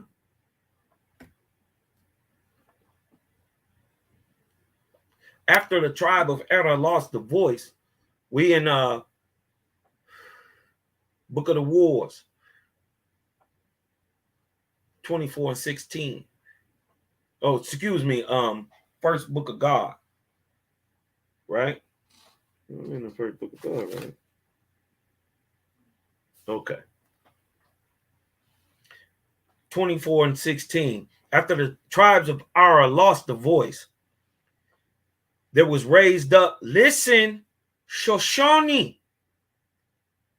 of the tribes of Stogilbach. Remember, Stogilbach was a whole tribe. Out of them people come a tribe called Shoshone of the tribes of Stogilbach. And Geechee raised his hand before Shoshone and pointed the way. And Shoshone departed out of the country of Tazahuk, Tabakahu, Zebakakan.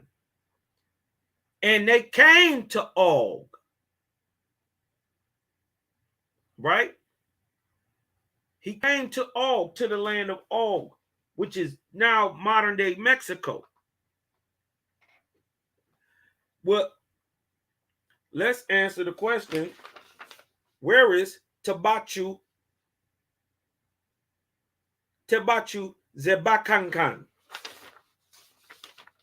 Right?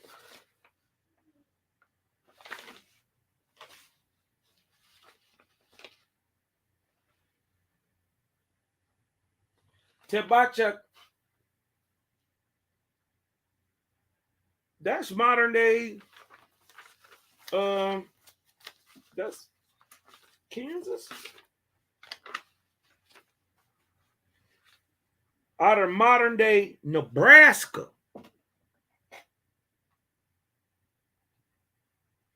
Out of modern day Nebraska.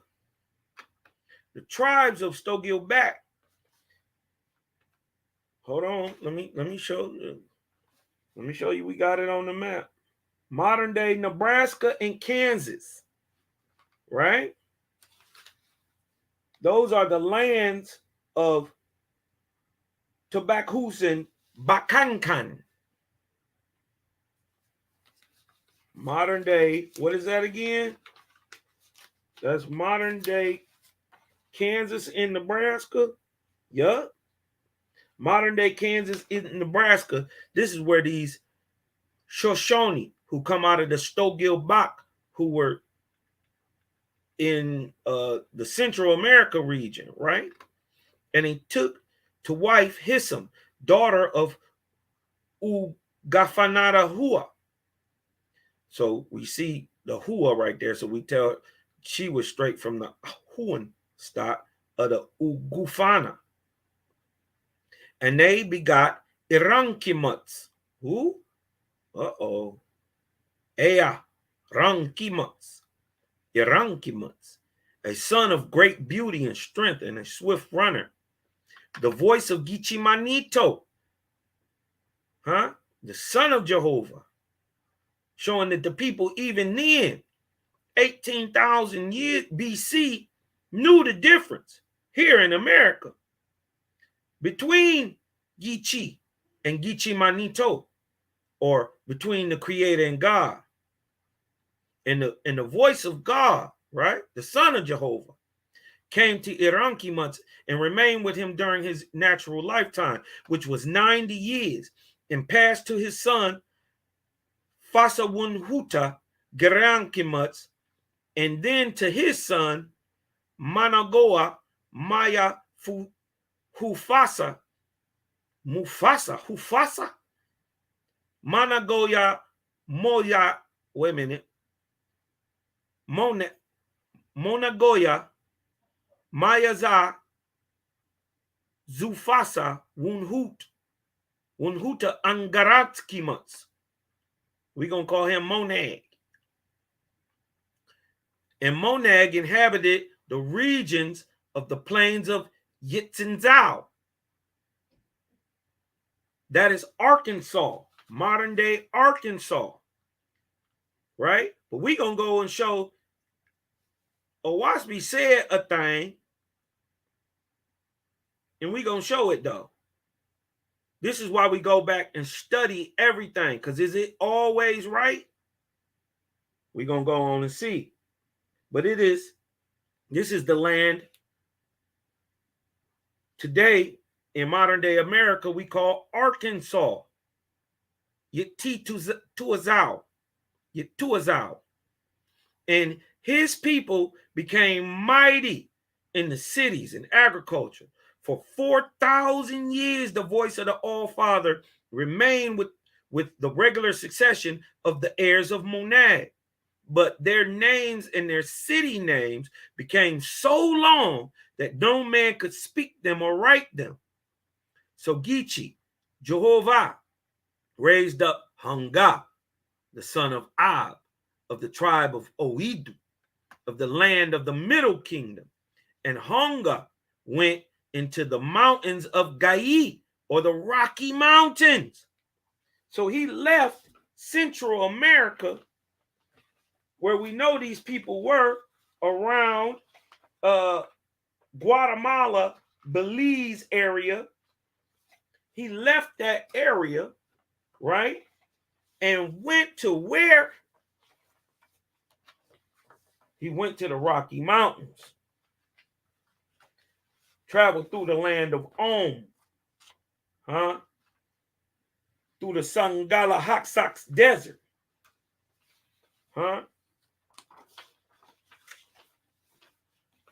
All right, let's get up. We're getting up here into America.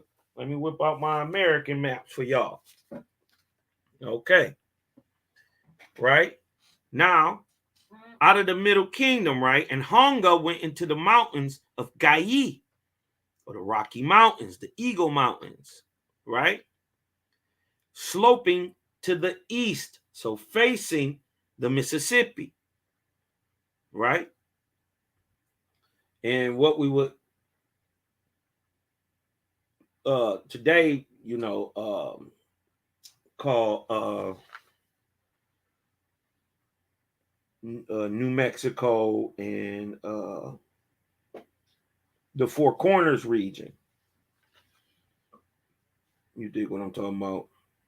New Mexico and Colorado is Gai, home of the Hanga, right? Geechee, God spoke to Hanga, saying, "You shall take Webi, or Eve. You shall take Eve," because you can say it the same way, "for your wife. Out of your seed, I will raise up a greater tribe than all other tribes.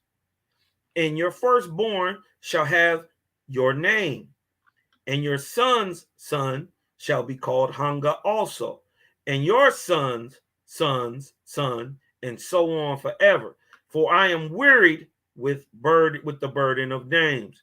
Your great creator has spoken." Then Hanga asked, saying, "What if I have no sons, but only daughters? Or what if my son or my son's son, my lineage, ceases to have a son, but only daughters?" Then Geechee spoke, saying, "The wife's first daughter shall take the name Hanga." So it came to pass that Hanga married and begot heirs, and the voice of the Great Spirit remained with the tribes of Hanga. And it came about that he who heard the voice, and it came about that he who heard the voice, who was always the chief high prophet for the tribe, was called Hoanga. But the peoples themselves were called Angui. They were called Negro. Angui, Negro. the same that is endured to this day and is called Indian. Says Native American, but we know the indigenous American, and though, first of all, this term Native American wasn't even used to the 1960s. This is brand new. So we're talking about the Indian people who was here before these people came here. Even though we may have some of this stock in us. We may have some of that mongoloidal in us. These are the people of Japheth, the Native American today. This is why he doesn't look like the Aboriginal man. Show me an Aboriginal man anywhere in the world who wasn't copper colored. We just showed you the Aboriginals of even Europe was copper. And then we had the darkest people in the world here in America. So these people are generally dark as hell. They're copper colored. Knowing we're talking about the Negro, because remember, these are the Angwi. Right? But the peoples themselves were called Angwi, the people. And the same that has endured to this day and is called Indian. What your grandmama say she was. And the generations of hunger were called first hunger, second hunger, third hunger, and so on. And this was the beginning of the counting of time in Gautama. Wasn't even a modern man on the planet yet. Whew. Nor did any man know the number of generations before the time of hunger the first. And the land became full of cities. Listen to this. Listen to this. From the east to the west and from the north to the south, and the people all over the land dwelt in peace, tribe with tribe. Then came the god of evil, Atura or Ahura. This is the false Ahura Mazda. He's still spoken about in Native American. And many thought when the god of evil came back, it was Jesus. They thought it was Ahura or Atura, right? Sowing evil in the temples and on the altars, blood sacrifice and all that. With a false tongue and cunning, he came before the prophets, stealing their eyes away, stealing their ears away, holding up his hand, saying, "It is the great spirit's hands." And Atura obsessed the nations and tribes of men to worship them, right? And look, right here, Owaspi say, the name of Atura is still known among some American tribes. Note, it was not Ahura in person in Gautama, but his emissaries doing in his name, right? And he set on foot a war. Wait a minute. And Atura assessed the nations and tribes of men to worship him, infatuating them with the stories of far-off countries and the glory of kings and queens. And he set on foot a war of plunder, brought 10,000 times 10,000 evil spirits to aid and abet mortals in war. And Atura, the god of evil, taught mortals to flatten the head, to make profits.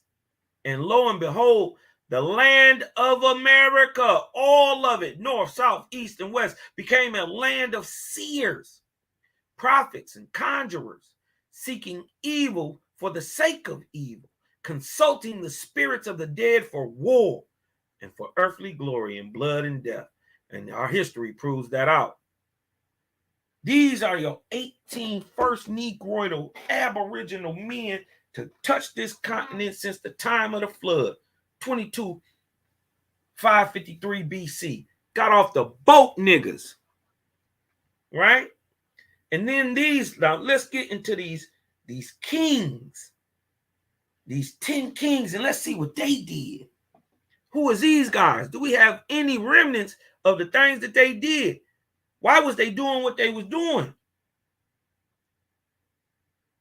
And remember, the copper These then were the principal kings of that day. Now we're talking about right now between 7,000, 4,000 BC.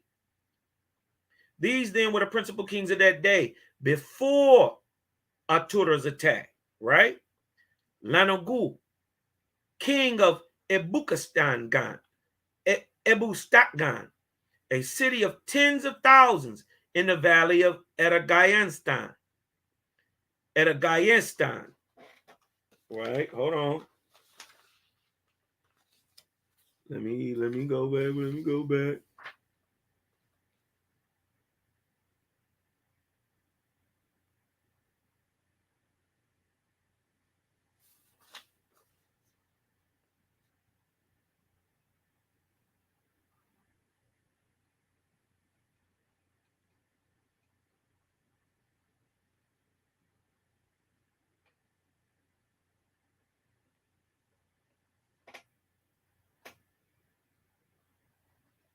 Okay.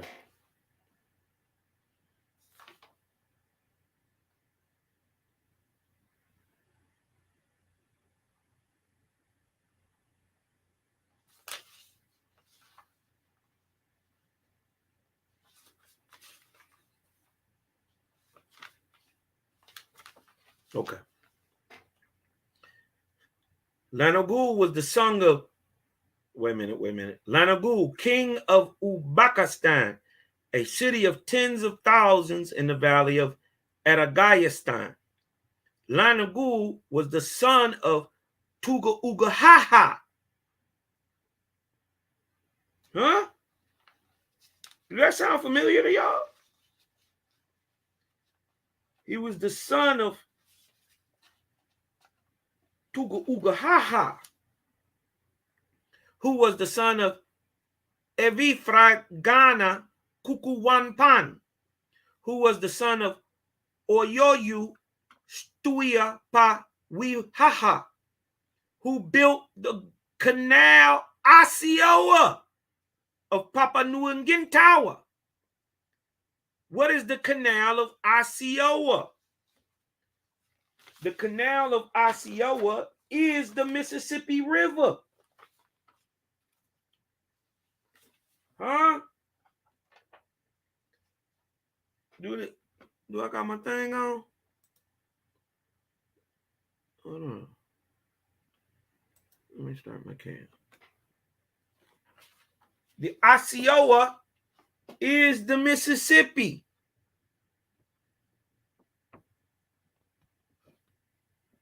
It is the Mississippi, the Osceola. Right?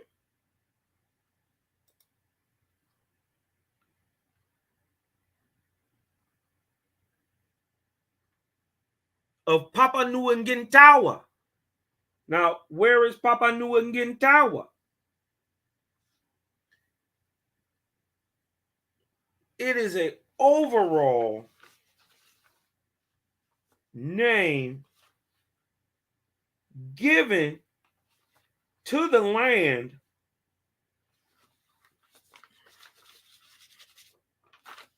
of North America. Now, Papua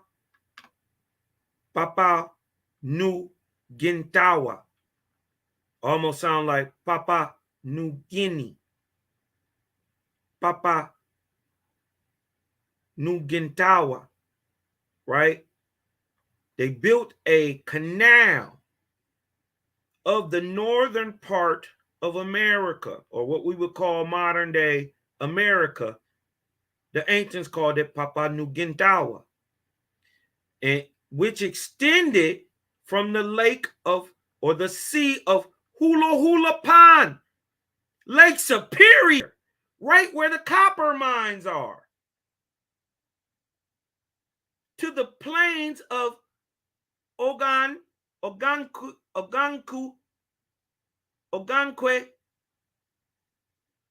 Anela Chahoba, Agankwe, Lanela Chahoba, which is Texas, near the Sea of Sociopan, or the Caribbean or the Gulf of Mexico. Well dwelt Hiothaga,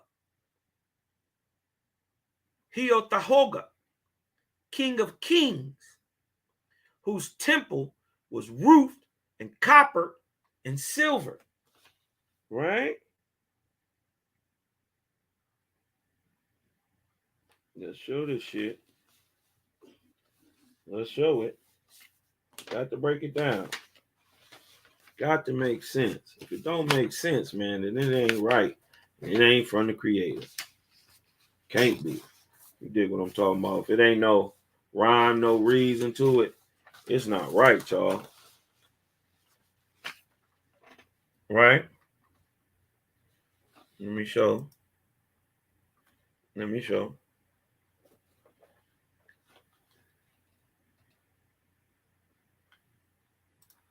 Okay. Okay, here we go. Now listen. Oyo Stuai Pawi Haha built, carved out the Mississippi. What they're saying is it was drudged. This is not a natural waterway. And it extends like it do today from Hula Hula Pond, or what we call Lake Superior, right where the copper is, to the plains of Egonhoachoba, which is Texas, near the Sea of Sociopan. Sociopan, as we showed earlier, is the Gulf of Mexico, the Caribbean, where dwelt Hiothahoga, king of kings, whose temple was roofed with copper and silver. 10,000 boats or canoes plied the canal, the Mississippi, extending along, carrying copper and what? Silver. And our copper got what in it? Okay. Carrying copper and silver from the north regions to the cities of the valley of Hambinampanpan. Now, Hambinampanpan is down here all the way from Texas. What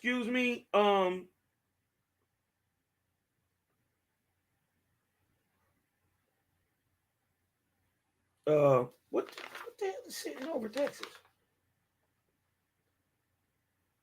Hambinampanpan is Oklahoma, Texas, Louisiana region. Now, don't get locked in by what the states is and what modern white folks told you that these borders are. These are not necessarily the borders. Hambinampanpan goes all the way from Arkansas, Texas, and Louisiana. And do we have a waterway that run that same way? Yes, we do. Right off the Mississippi. Right? Right here. On the Arkansas, Texas border. You dig what I'm saying? Or excuse me, the Oklahoma, Texas border right here through Arizona and Louisiana. Boom. And we got the name of that river too. You dig what I'm talking about? We're going to show you that. Now, mind you, they telling you about a time roughly 5,000 years ago, right? Roughly 3,000 BC, or actually what they said was 2,500 to roughly 450 BC, or to 1100 BC. So around 1,400 years, 2,500 through 11. I'm talking about 7,000 through 4,000 BC. I'm at least 1,500 years older than they oldest. But remember, they said this is before Ahura came. So Ahura was only a false god 2,000 years. Right? So this is roughly what we're talking about this time, especially at the building of Lake Superior, 7,000, 6,000 BC. Y'all listen, watch me something different, right? And up and down, this king, Heotahoga, king of kings, right? Whose temple was roofed with copper and silver, 10,000 boats, just like today, plied the canal, extending along, carrying copper and silver. With that Phoenician writing, huh? Okay. From the north regions to the cities of the valley of Hambenampanpan, and to the cities of the mountains of Oralagalachacha, and to Gaihi, home of Hanga, the first, the mightiest of red men. So does it do that? Do we have two, one that goes here and another one that goes all the way over there to the mountains, right where it say the land of Gai is, right? The land of Gai, the home of Hanga, Colorado, New Mexico, right? What do we have to go dump it right over here? It ply off this river, off the Osceola, the Mississippi, or the Great Water, Osceola, the Great Water. We find the Arkansas and the dump right here into Hinambampanpan. Hinambampanpan is Arkansas, Oklahoma. But we got another river that runs, the Arkansas, that run off of there all the way to the mountains, right where it say it's going. The whole glory at that time was to build these great edifices, right? But we gonna show that. I ain't just talking, right? All the way to Orangala Chacha. Orangala Chacha is New Mexico, and to Gai. Gai is Colorado, home of Hanga, the first men, the mightiest of red men. But was he the biggest? Next in power to Lanagu was Tisigamboaracax, king of the city of Chusanambanpan in the plains of Erizogamas, Central America, with 12 tributary cities extending along the river Akiazak Chaha Stomakma to the mountains of Nefsiran Wocha Iningama. So let's show y'all where that's at. Okay. Boom, boom, boom, boom, boom, boom, boom. Okay. All right. Okay. Now, next in power to the great grandson of Oyu, or Tuga Hooga Ha Ha, nigga. You that Tuga Ooga. You dig what I'm talking about? Next in power to Tuga Ooga Ha Ha was Lanangu, right? Or next in power to Lanangu, who was son of Tuga Ooga Ha Ha, was T.C. Gamboa Krax. T.C. Gamboa. King of the city of Chinansu Banpan. Right?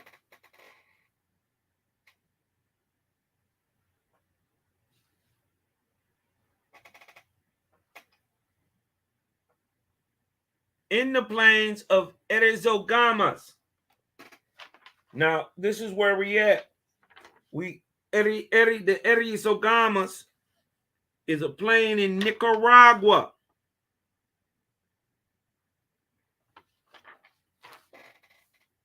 Right? The Erizogamas of Chunsinambanpan, right?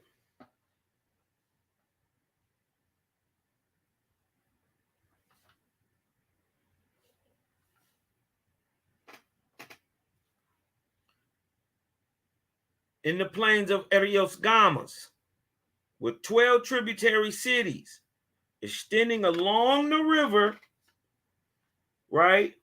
A Kazat, Akitaza, Chuhaua, Stomakma, right? Which is today called the Coco River and splits Honduras from Nicaragua. They're doing this on purpose, is what I'm telling you. This is how they laying out these lands. They carving them out because they carving ways of travel through their land, right? This is the Coco River, right? To the mountains of Nefset Wawawacha Gongingama, right? These are your mountains to the Pacific side of Nicaragua and are called, hold on, let me try to find this.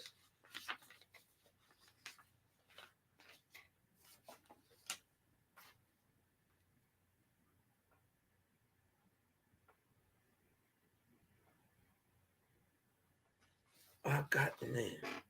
I know the name of these mountains, man, and I got them somewhere.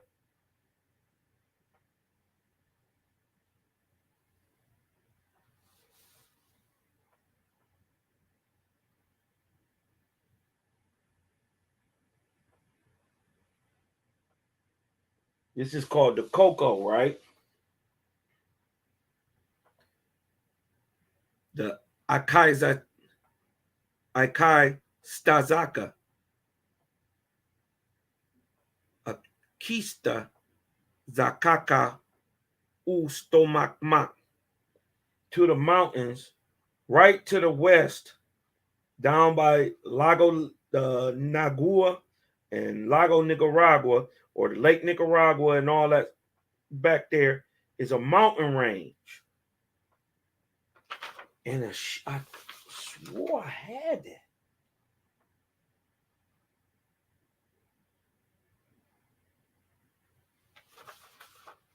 That is, let me get this out of here.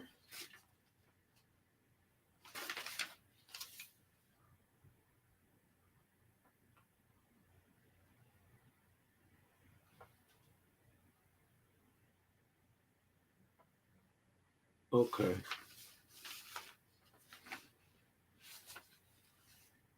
Well, these is a precursor. These would be precursor mountains that run along the western border from Guatemala all the way to Tierra del Fuego down in the bottom of Chile. These are the beginnings of the Andes. But in Central America, in Nicaragua, right? And the third king in power was Shayawasi Banakuzu of the city of Ahuan Anuestanahaha Hakronkrom Omaha Suhaha. A tributary to him, and tributary to him were 27 cities and their kings. Let's show where they are. So where they are.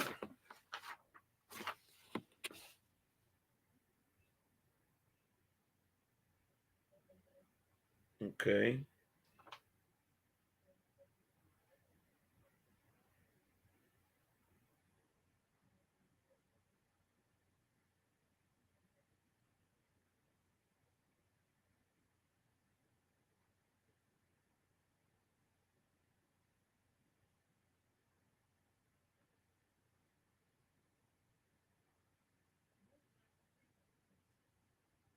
Okay. Yep.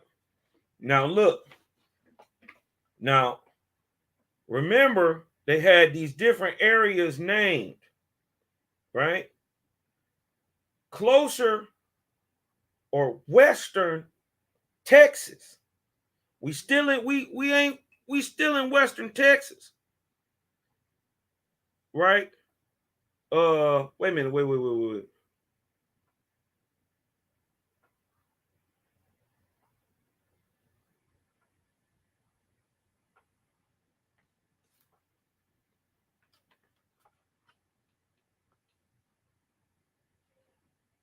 Okay, here we go. Where am I at? We're gonna read it. And the third king in power was Shiawasi Bakanal Shu of the city of Ishtanangaram Huda Omaho East to Haha, and tributary to him were 27 cities and their kings. Shiawasi was son of Tehumgan Gamamera Hok Zu Haistamam Pawasa, who was son of Tusigangangiro Satamaka, who built the Great East Canal, the Osceola Galacola. What is the Great East Canal? Is there an eastern canal? You must ask yourself, is there an eastern flowing river that comes off of the Osceola, or what we call commonly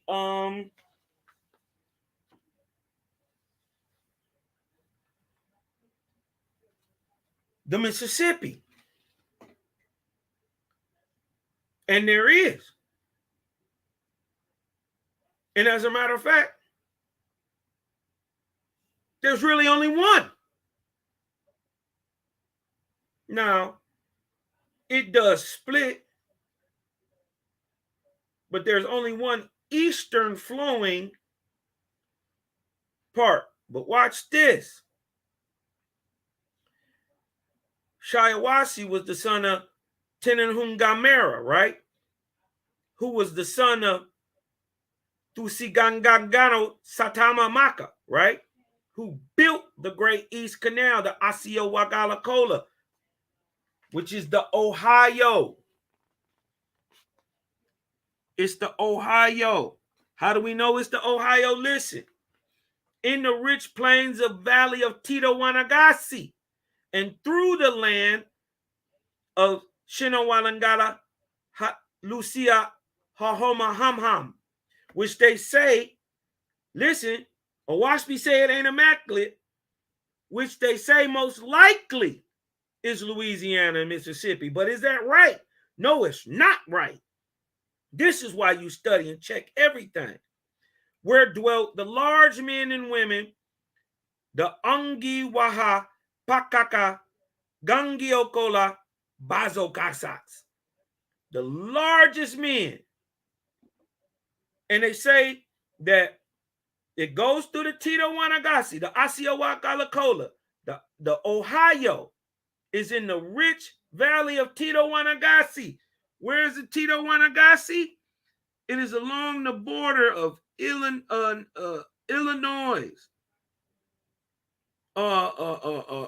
Indiana, Ohio, all the way up into the Appalachian Mountains. But also listen to what it said. It's built in a plain, right? In a rich valley, right, of Tito-Wanagasi. and through the land of Siganio Galgalia, Yalusia or my home, right?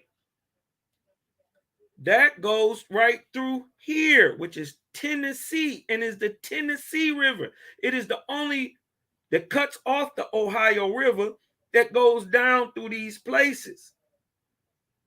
It's actually Alabama and Tennessee that through the land of that they carved the great Asiowagalacola, the only two eastern flowing rivers are the Tennessee and the Ohio off the Osceola or the Mississippi River. So while they said they thought there was Mississippi in Louisiana was right, no, it is the Tennessee River. Remember, we're looking for a river that flows east. So it's flowing through Alabama, through Tennessee, right here, right off the Ohio, through this great valley where they say the large will dwell, the large men and women. Right along in that Tennessee region, which is a very special region. You dig what I'm talking about? On down in Alabama too, right there where they say the large men. That's where we find the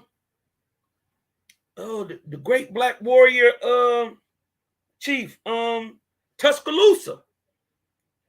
That's where we find Tuscaloosa. Right here, right where he's supposed to be. Where the large people at. Where the Tennessee River rolled through Alabama, Tennessee, and all that shit. Huh?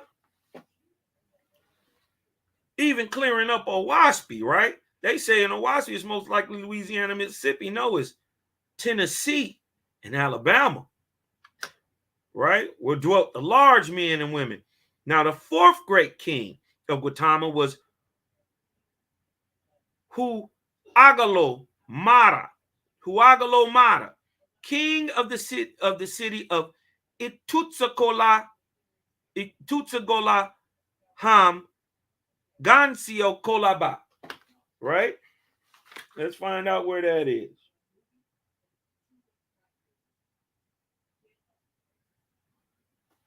Now, look, also to go back and show the Sinagalio, Galgal, Lucia are also the high Higo of Ofat. Tinowanagasi is the place we would call Tennessee today. I mean, Kentucky. You dig what I'm talking about? Tinowanagasi.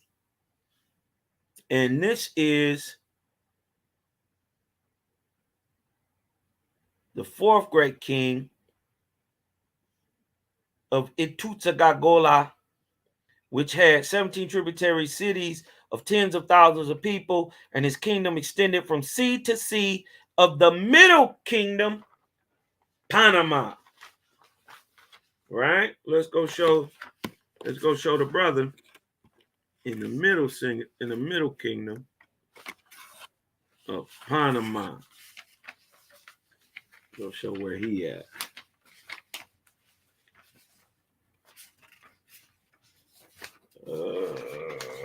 I need to print this stuff out and get it on file so I can show it to y'all. You know what I mean? I'm sure y'all be like, yo, hurry the fuck up. I want to see this info. Now, this is Huagolo.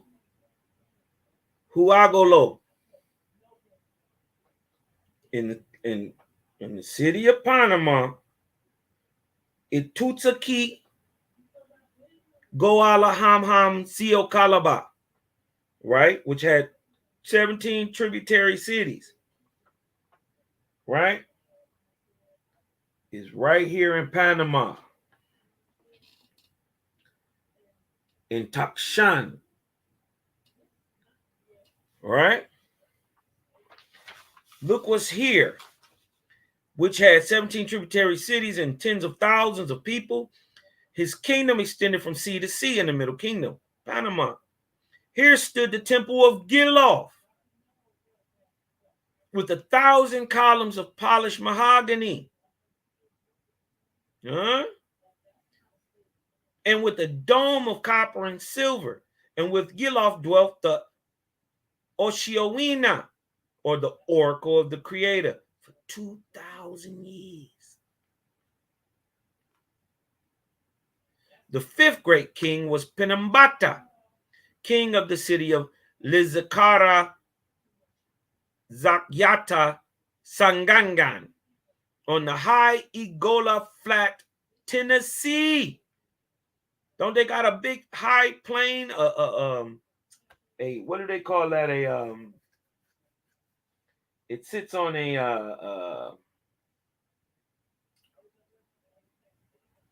what do you call those? It's slipping my mind. But this is in Tennessee. Excuse me.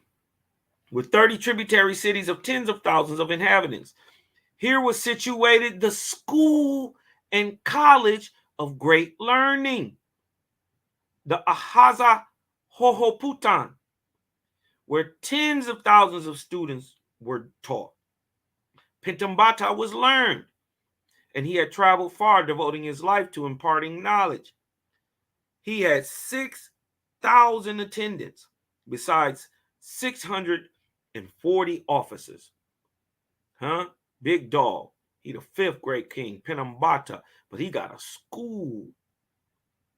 In the highlands of Tennessee. I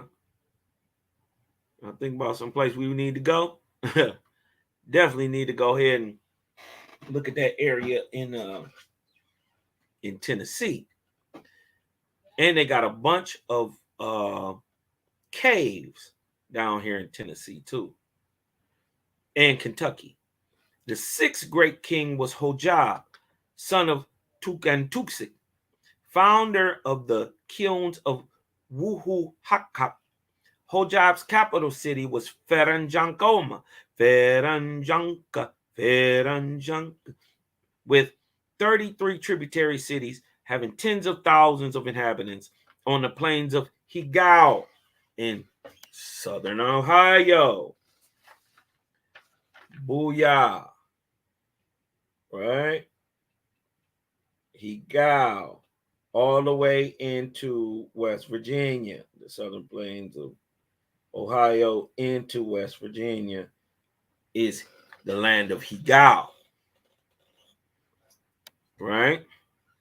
Where Feranjonkama is.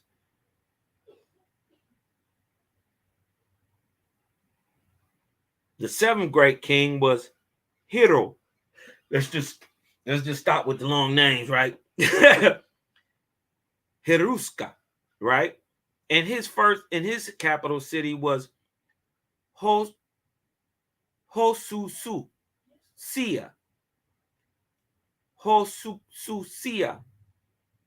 right? Situated in the plains of Misoganwachula, or Indiana, northern Ohio, and Pennsylvania.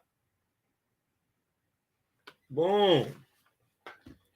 This is your Great Lakes region right here. Right?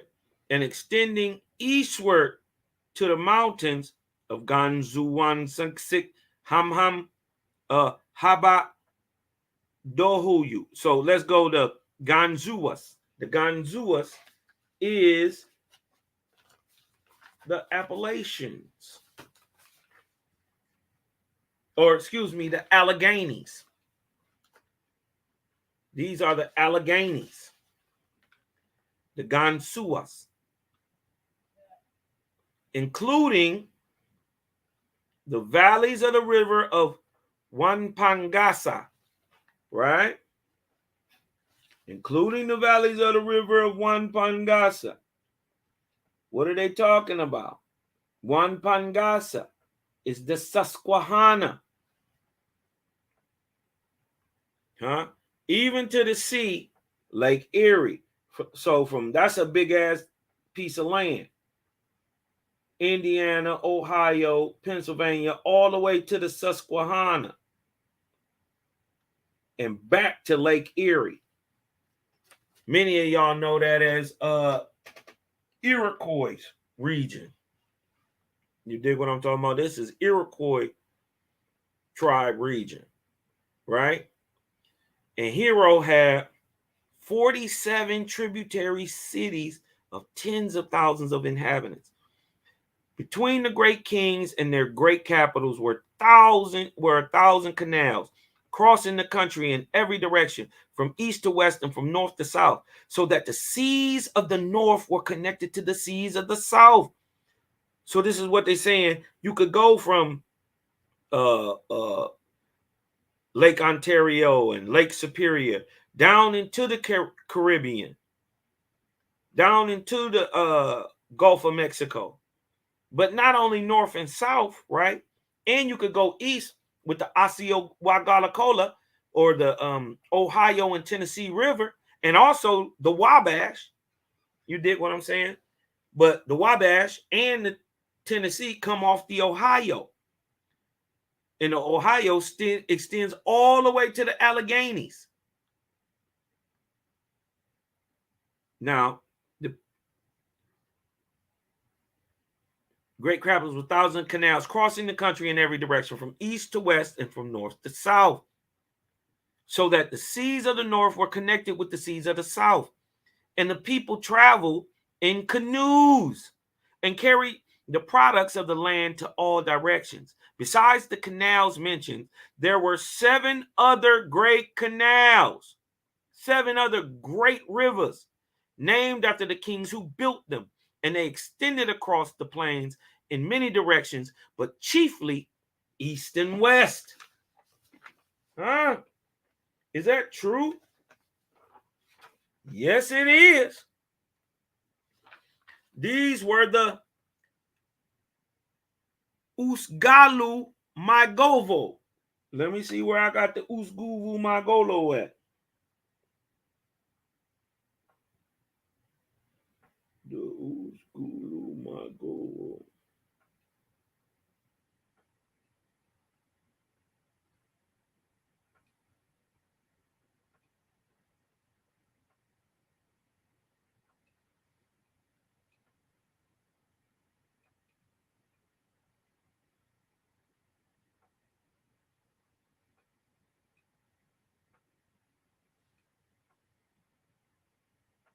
Yeah.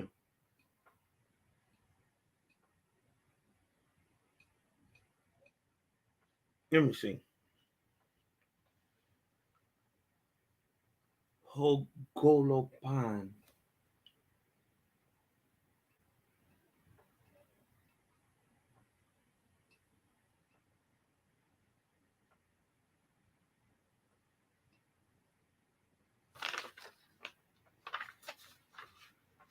Okay.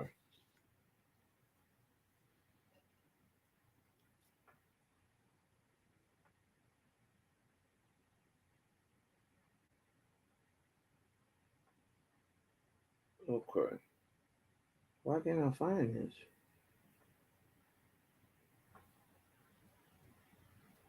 Okay, we'll come back to it, right? The Halagaza Panpan Ioguchu.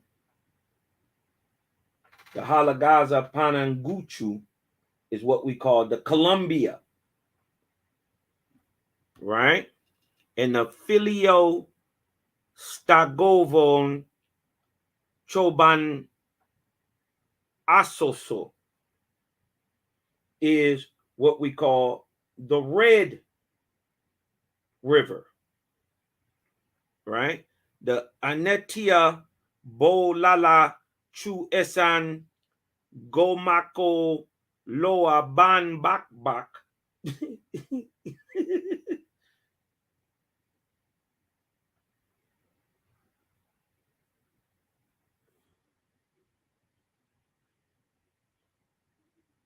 I don't have that one. And Eha Bandango Zupola Bogasi Megachi Papa. That is the Missouri. The Onipa Polagasia Ganshu Neo Tido Gano Chu Gangi Tiavato also Chuambangadgad. Well, damn.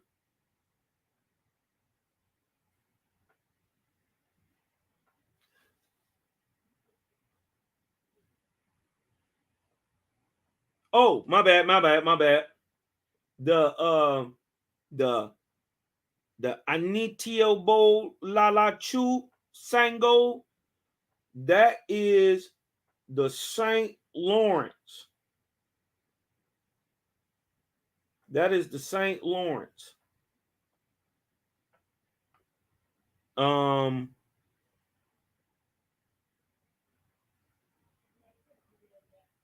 The Iharabangan.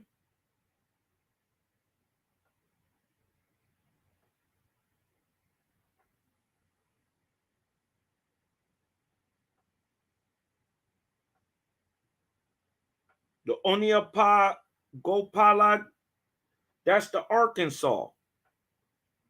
The Aniopala Gasa, Palagasa, Yamgan Shuan Nerido, Goa Chugang Givo, that is the Arkansas. And the Hachuola Gobabacha,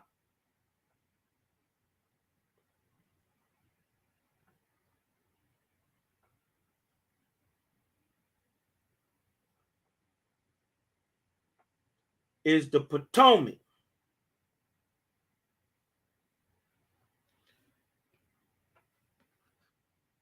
So we got the Mississippi, the Osceola. We got the Osceola Goakala, which is the Wabash, the Ohio, and the Tennessee. We got the Filiostago, which is the red.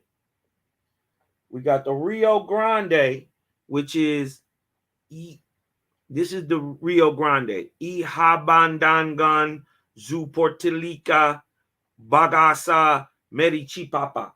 That is the Rio Grande. The Usagulam.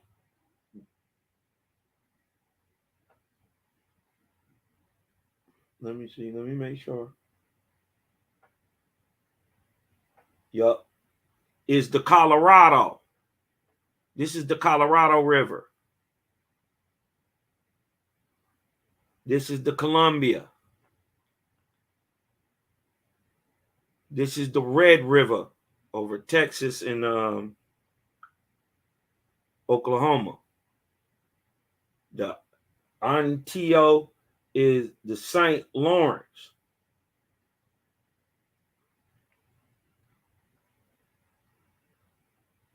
Ihabada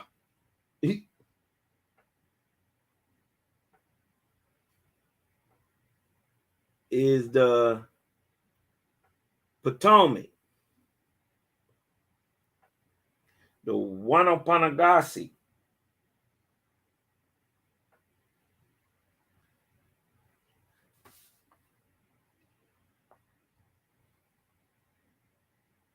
Yeah. I think this is the Susquehanna.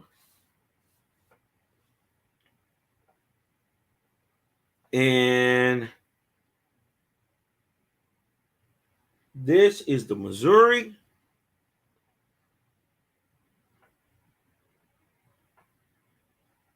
And this is the Rio Grande. Okay.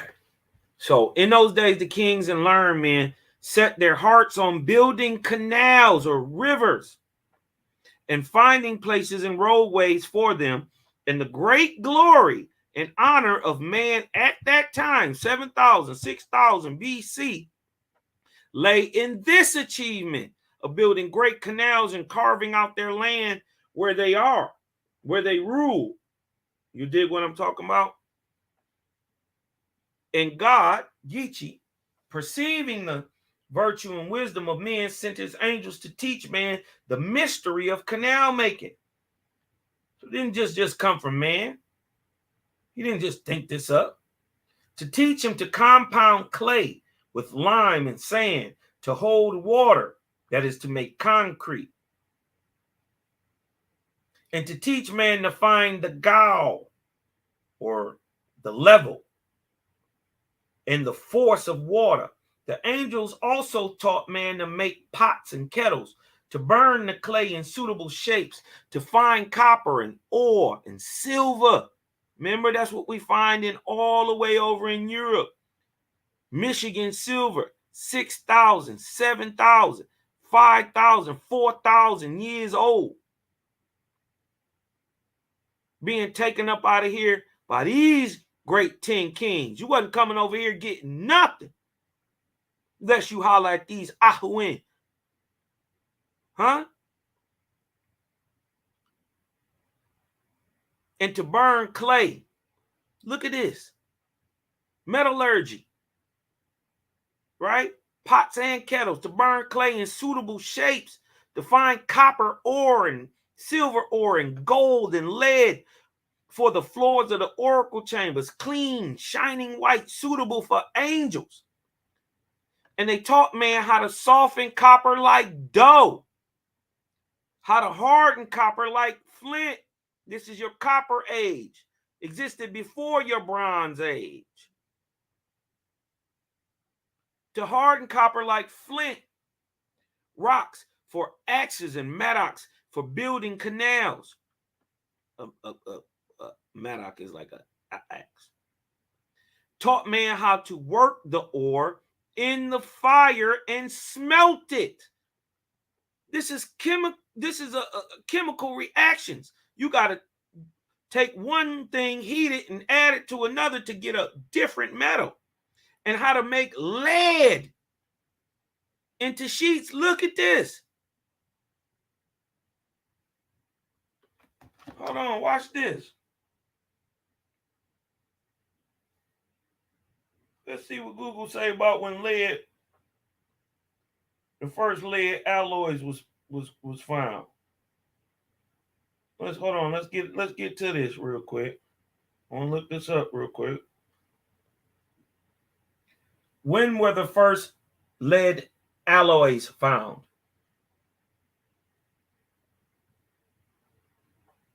According to Mackin Metal Powders, lead, 3500 BC, it is believed that lead smelting began at least 9,000 years ago, and the oldest known artifact of lead is a statuette found at the Temple of Osiris on the site of Abydos dated circa 3800 BC. 3800 BC, right? We ain't even got past 4,000. We 7,000 BC. Huh? We haven't even got that far. Where did you get it from? You got it from right here from these master metallurgists right here in America. Right? And they taught man how to work the ore in the fire and smelt it. And how to make lead into sheets like cloth. Look at that. Taught man to till the soil and grow wheat and corn. Huh? To grow what? Taught the women how to grind it and make bread. Taught the hunters how to slay the lion and the tiger and the mastodon.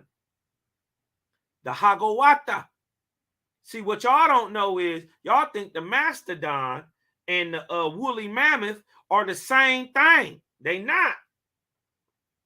The woolly mammoth was a warm animal, a warm subtropical animal, the mastodon, and is more like an elephant.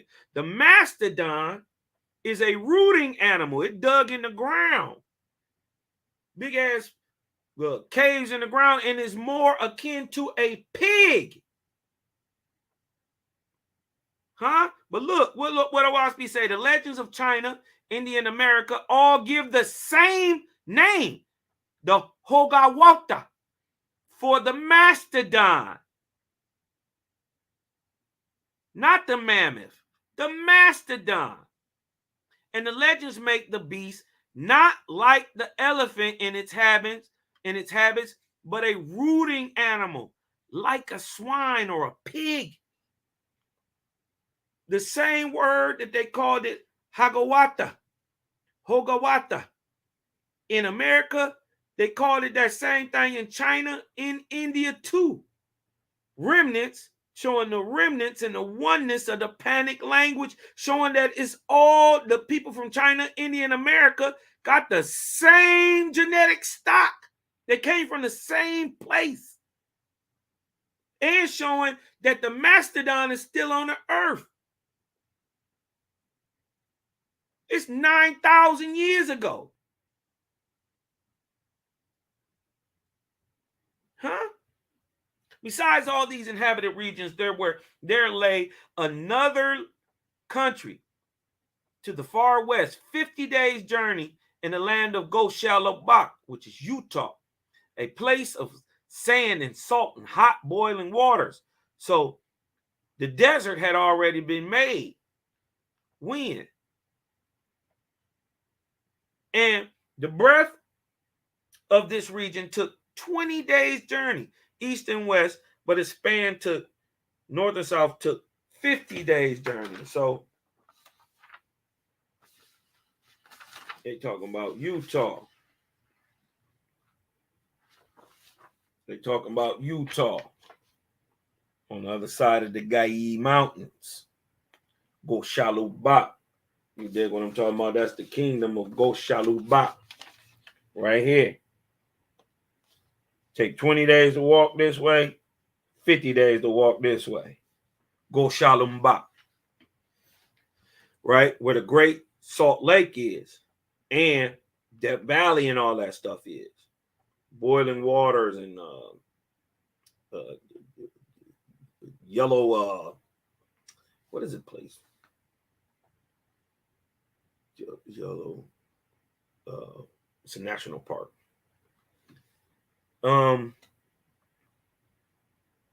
All that stuff is going on up there. And in the high north lay kingdom of Olegala, the land of the giants, the place of the yellow rocks.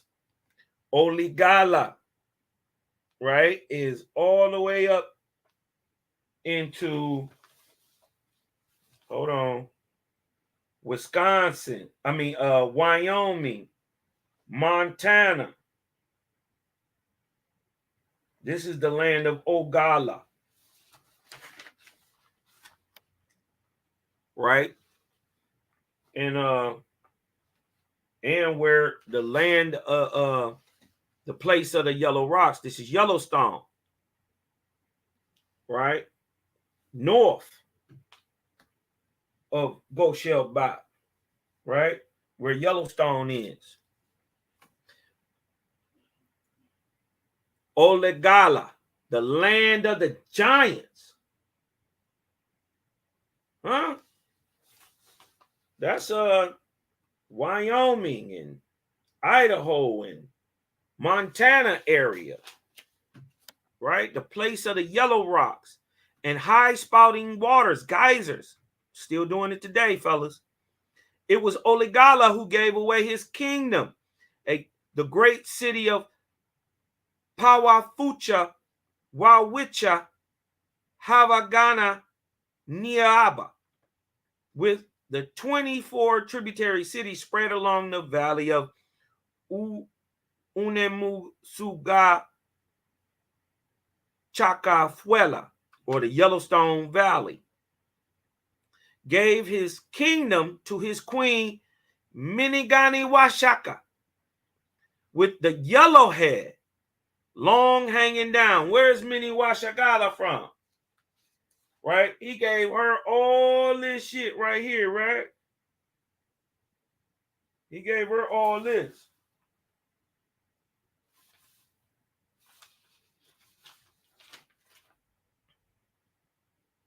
And the Animusagu Shakalafuela is in modern day Montana.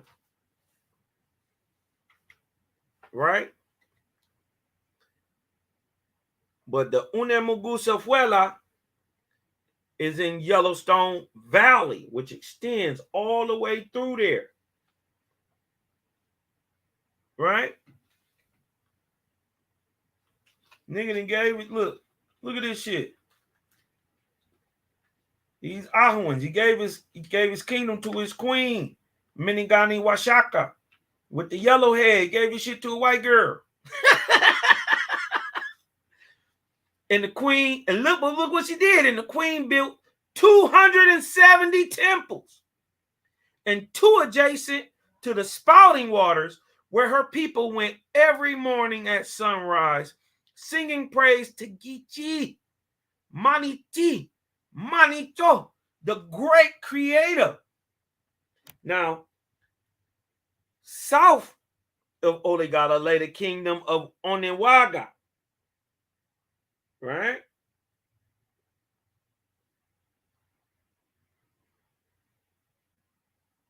Surrounding the Sea of Chusamanangobi, Hasinaga Wawichi, or the Salt Lake, right? You know where the Salt Lake is? In the valley of Mogoba, which is to say, consecrated place of the voice, a kingdom of 40 cities. Here reigned for 20 generations, 660 years. The line of kings called Winio Gushagua, Winio Gusha. Let me show the Winio Gusha. I know I got that somewhere. The Winio Gusha are right here in Utah. You dig what I'm talking about?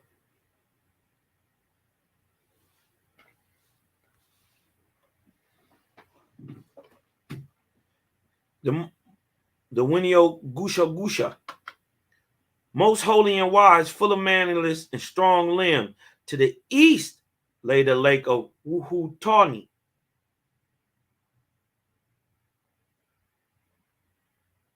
The ground of the games and tournaments where tens of thousands came every autumn to exhibit their strength. Look what they was doing. Carrying horses. How big was these men? And oxen. And then remember, there's more oxygen on the earth at the time. How big was the animal? And running and leaping and running races with trained agama or deer. You was fast enough to outrun a deer? How big was you? And the strongest and the swiftest, the king gave prizes of handsome damsels with straight limbs and shapely necks, proud, who loved to be awarded handsome, mighty husbands. To the south of Oniwaga lay the kingdom. Now, we're just talking about the kingdoms of Himala Wawoa Ganapapa, right? Which we would to know today as Arizona, right? Rich in legends of the people who lived there before the flood, a kingdom of 70 cities and 6 great canals, coursed east and west, north and south, from the Gai Mountain in the east to the west, the Yoblaha Kola Isavagana Waka, the place of the king of the grizzly bears, the Yubaha, the Yugo Bahabakats.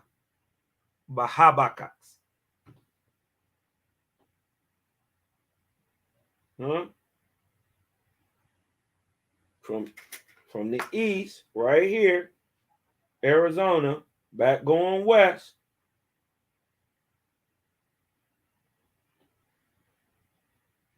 Right, this is southern. This place right here, Yublaha Kola Isavagana Waka. That is the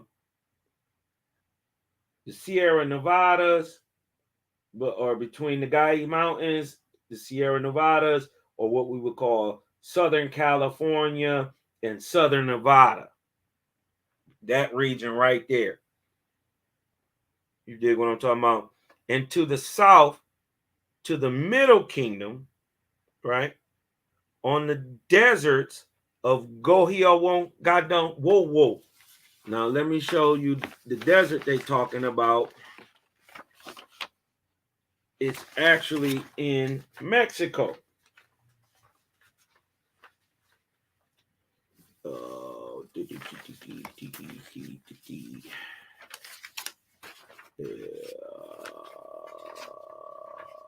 Boom.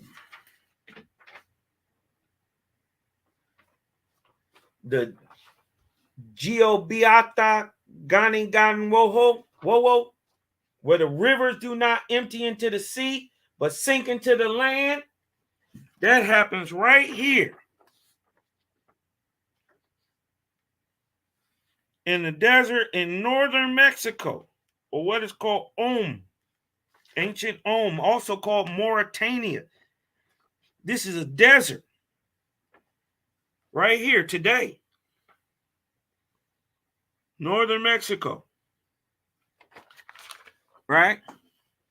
Where the rivers do not empty to the sea, but sink into the land. Go look it up. The Songalakakaks creating prickly Tuzangalak Huma, shaped like a pear. This is the prickly pear, or what you would call a cactus. Now, we done showed y'all the original 18 tribes,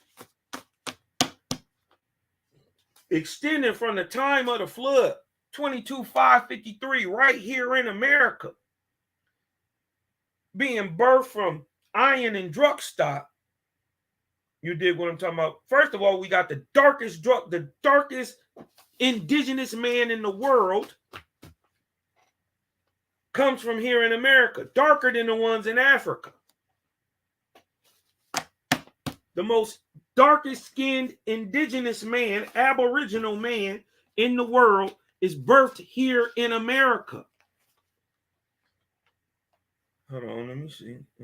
Stop sharing.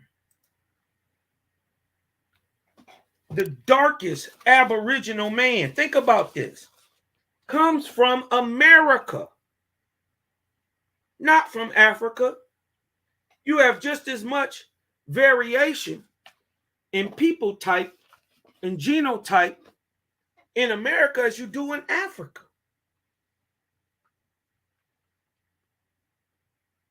Shout out to everybody still hanging in, man.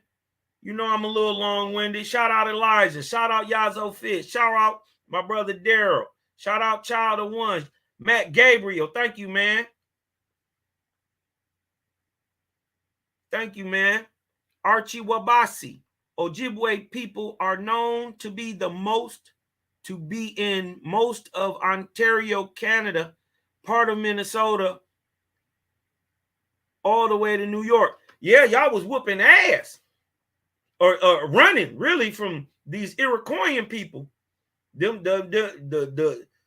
Ojibwe. First of all, let's get this understood. The Ojibwe was some fighting motherfuckers, and they misunderstood in what you call today Chippewa. They're Ojibwe. Like this brother Archie Wabasi is telling y'all. Y'all got pushed them ways. because really it originally inhabited places like northern Indiana, northern Illinois, all through Michigan, all through eastern, not only Ontario, but Toronto and all that, y'all. And then during the Beaver Wars, the Iroquois got some guns and they chased everybody. They was, listen, it was going crazy over there. You dig what I'm talking about? So yeah, you dig what I'm talking about? They all through Canada, bro. All through Canada.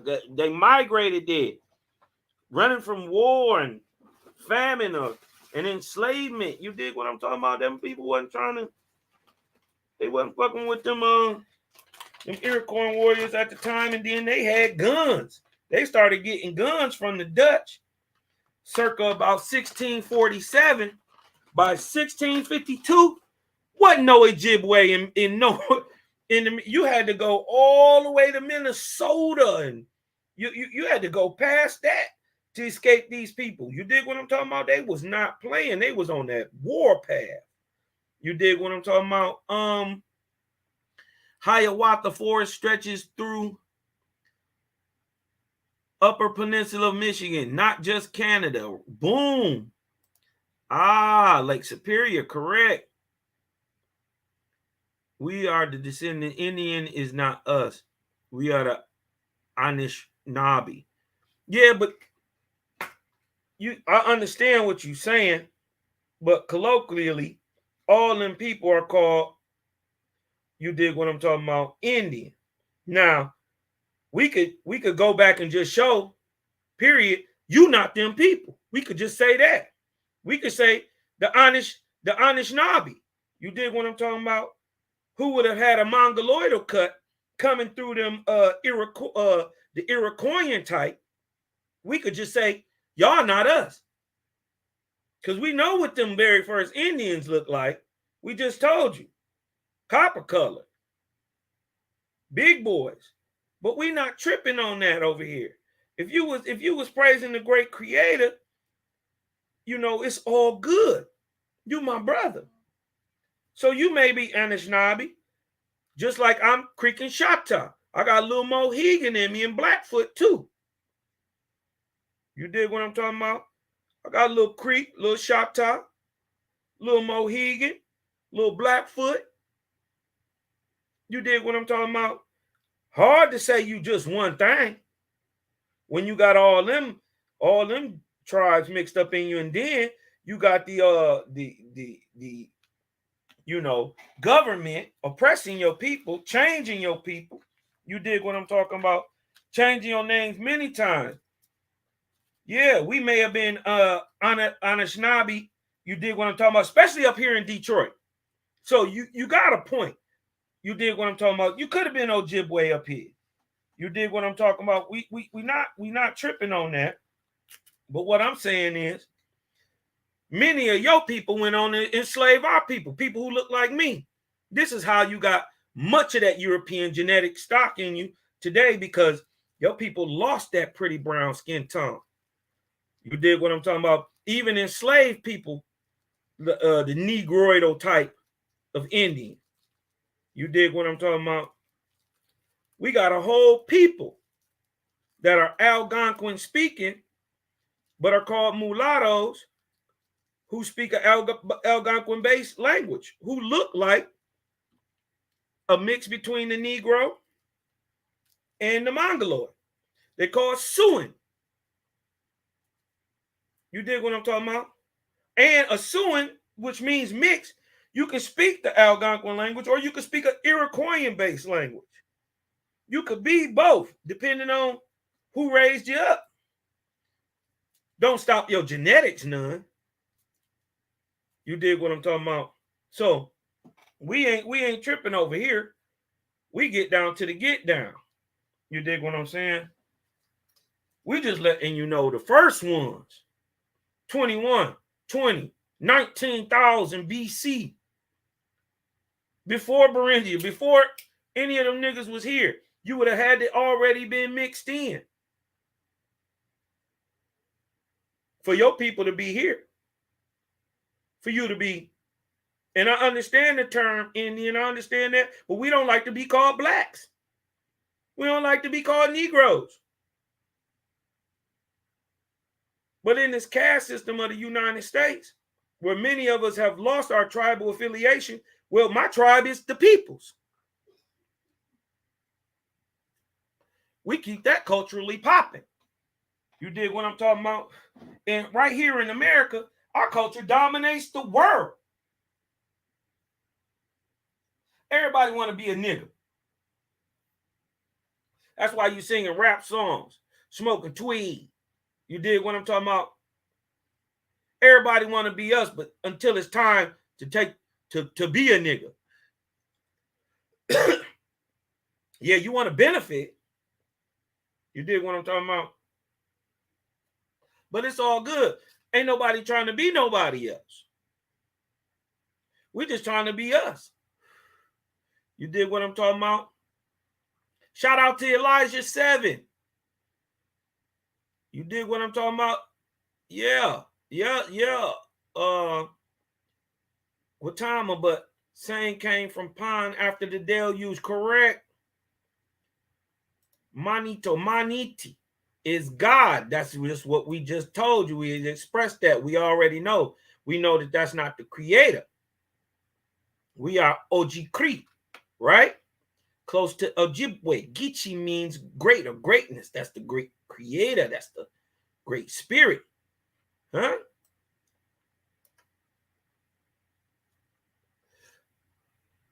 We broke it down, man.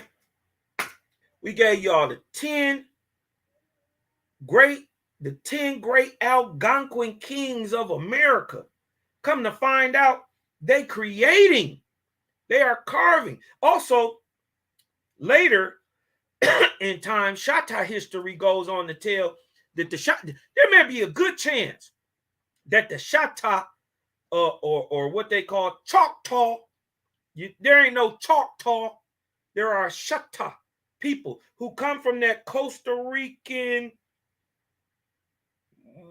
that Mayan, South America, Mesoamerica region of Sociopan. They say after a great cataclysm, they came up north.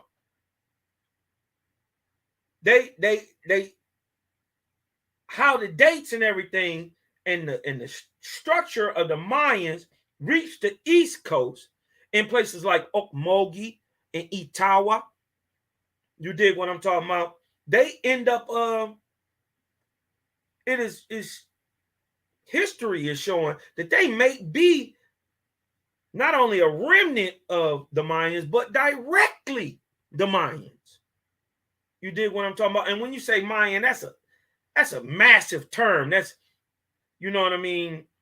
The Caribbean, Mexico, Mesoamerican Indian stock, which was Negroidal, period. You can look at the walls. Go look at the Mayan murals, the Bonampak murals. Niggas with dreads. Crunk ain't dead, crunk ain't dead, crunk ain't dead. You dig what I'm talking about? So we've been getting it in for many moons. But look, we proved the first 18 original Negroidal, Ahuan, Persian, whatever you want to call it, stock niggas right here in America. The very first 18. Not one, 18. And then we brought it on down in time during the Ark of Lu, 22nd arc cycle. You dig what I'm talking about? From 3,100 years, from roughly 7,000 to 4,000 BC. We brought it down to that time. This is thousands of years before there was an Egypt. Wasn't no Egypt. When Abram walked in to Egypt, it wasn't even called Egypt. That's 3953 BC. During the Ark of Spita, the 23rd. Look at the greatness of Owaspy. Look at Creator showing out. You dig what I'm talking about? He over here showing out. That's just what he do. That's the greatness of Owaspi. You find out everything that they told you was a lie is true. Everything that they told you was true got a little slant on it, or it's false. But look, I know we got my brother coming up tonight on the Scorn Black Man podcast with Hilltop and the brother Don Yahuda. Y'all go on YouTube after this. Y'all check them brothers out. I've been on here, 3 hours. This shit flew by. You dig what I'm saying? You got my brother Selah Shalom in the house. King Selah in the house. You dig what I'm talking about? He gonna be on there breaking it down tonight. You dig what I'm talking about?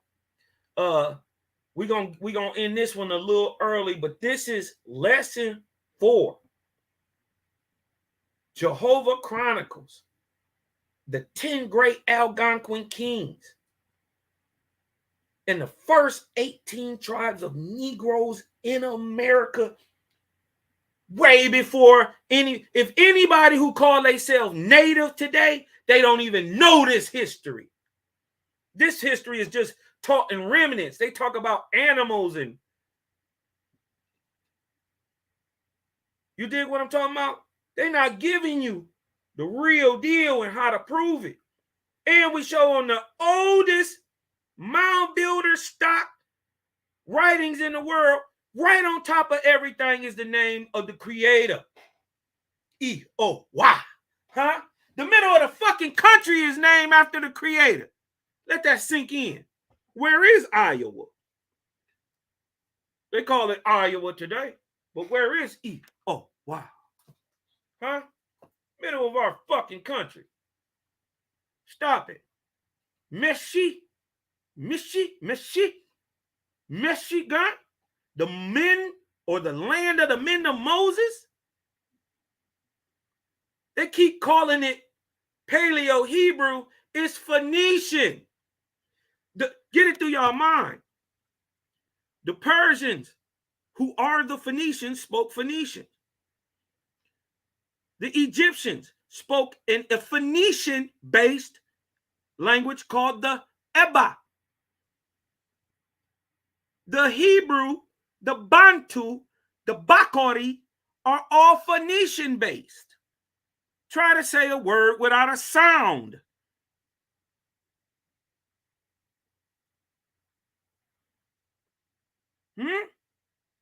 This is the Phoenician. Say it. We're going to say it the same, but we can write it how we want to.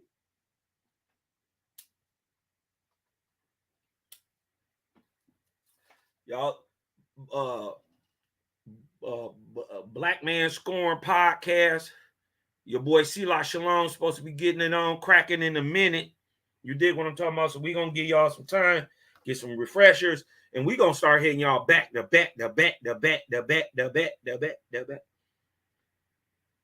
You dig what I'm talking about? We ain't letting up. We don't keep our we're gonna keep our foot on the neck of the false gods at all times. And reveal this light during this information era, man. It's the only way. You give it away to get it, right? Okay. Well, this is your boy Cosmoni and Cal, man. I'm totally nebular. I'm out this thing. Shout to everybody that came through. Sub, like, share, man. Sub, like, share. Don't be a hater. Be a giveawayer. Yo, it's your boy Cosmon, man. And I am out.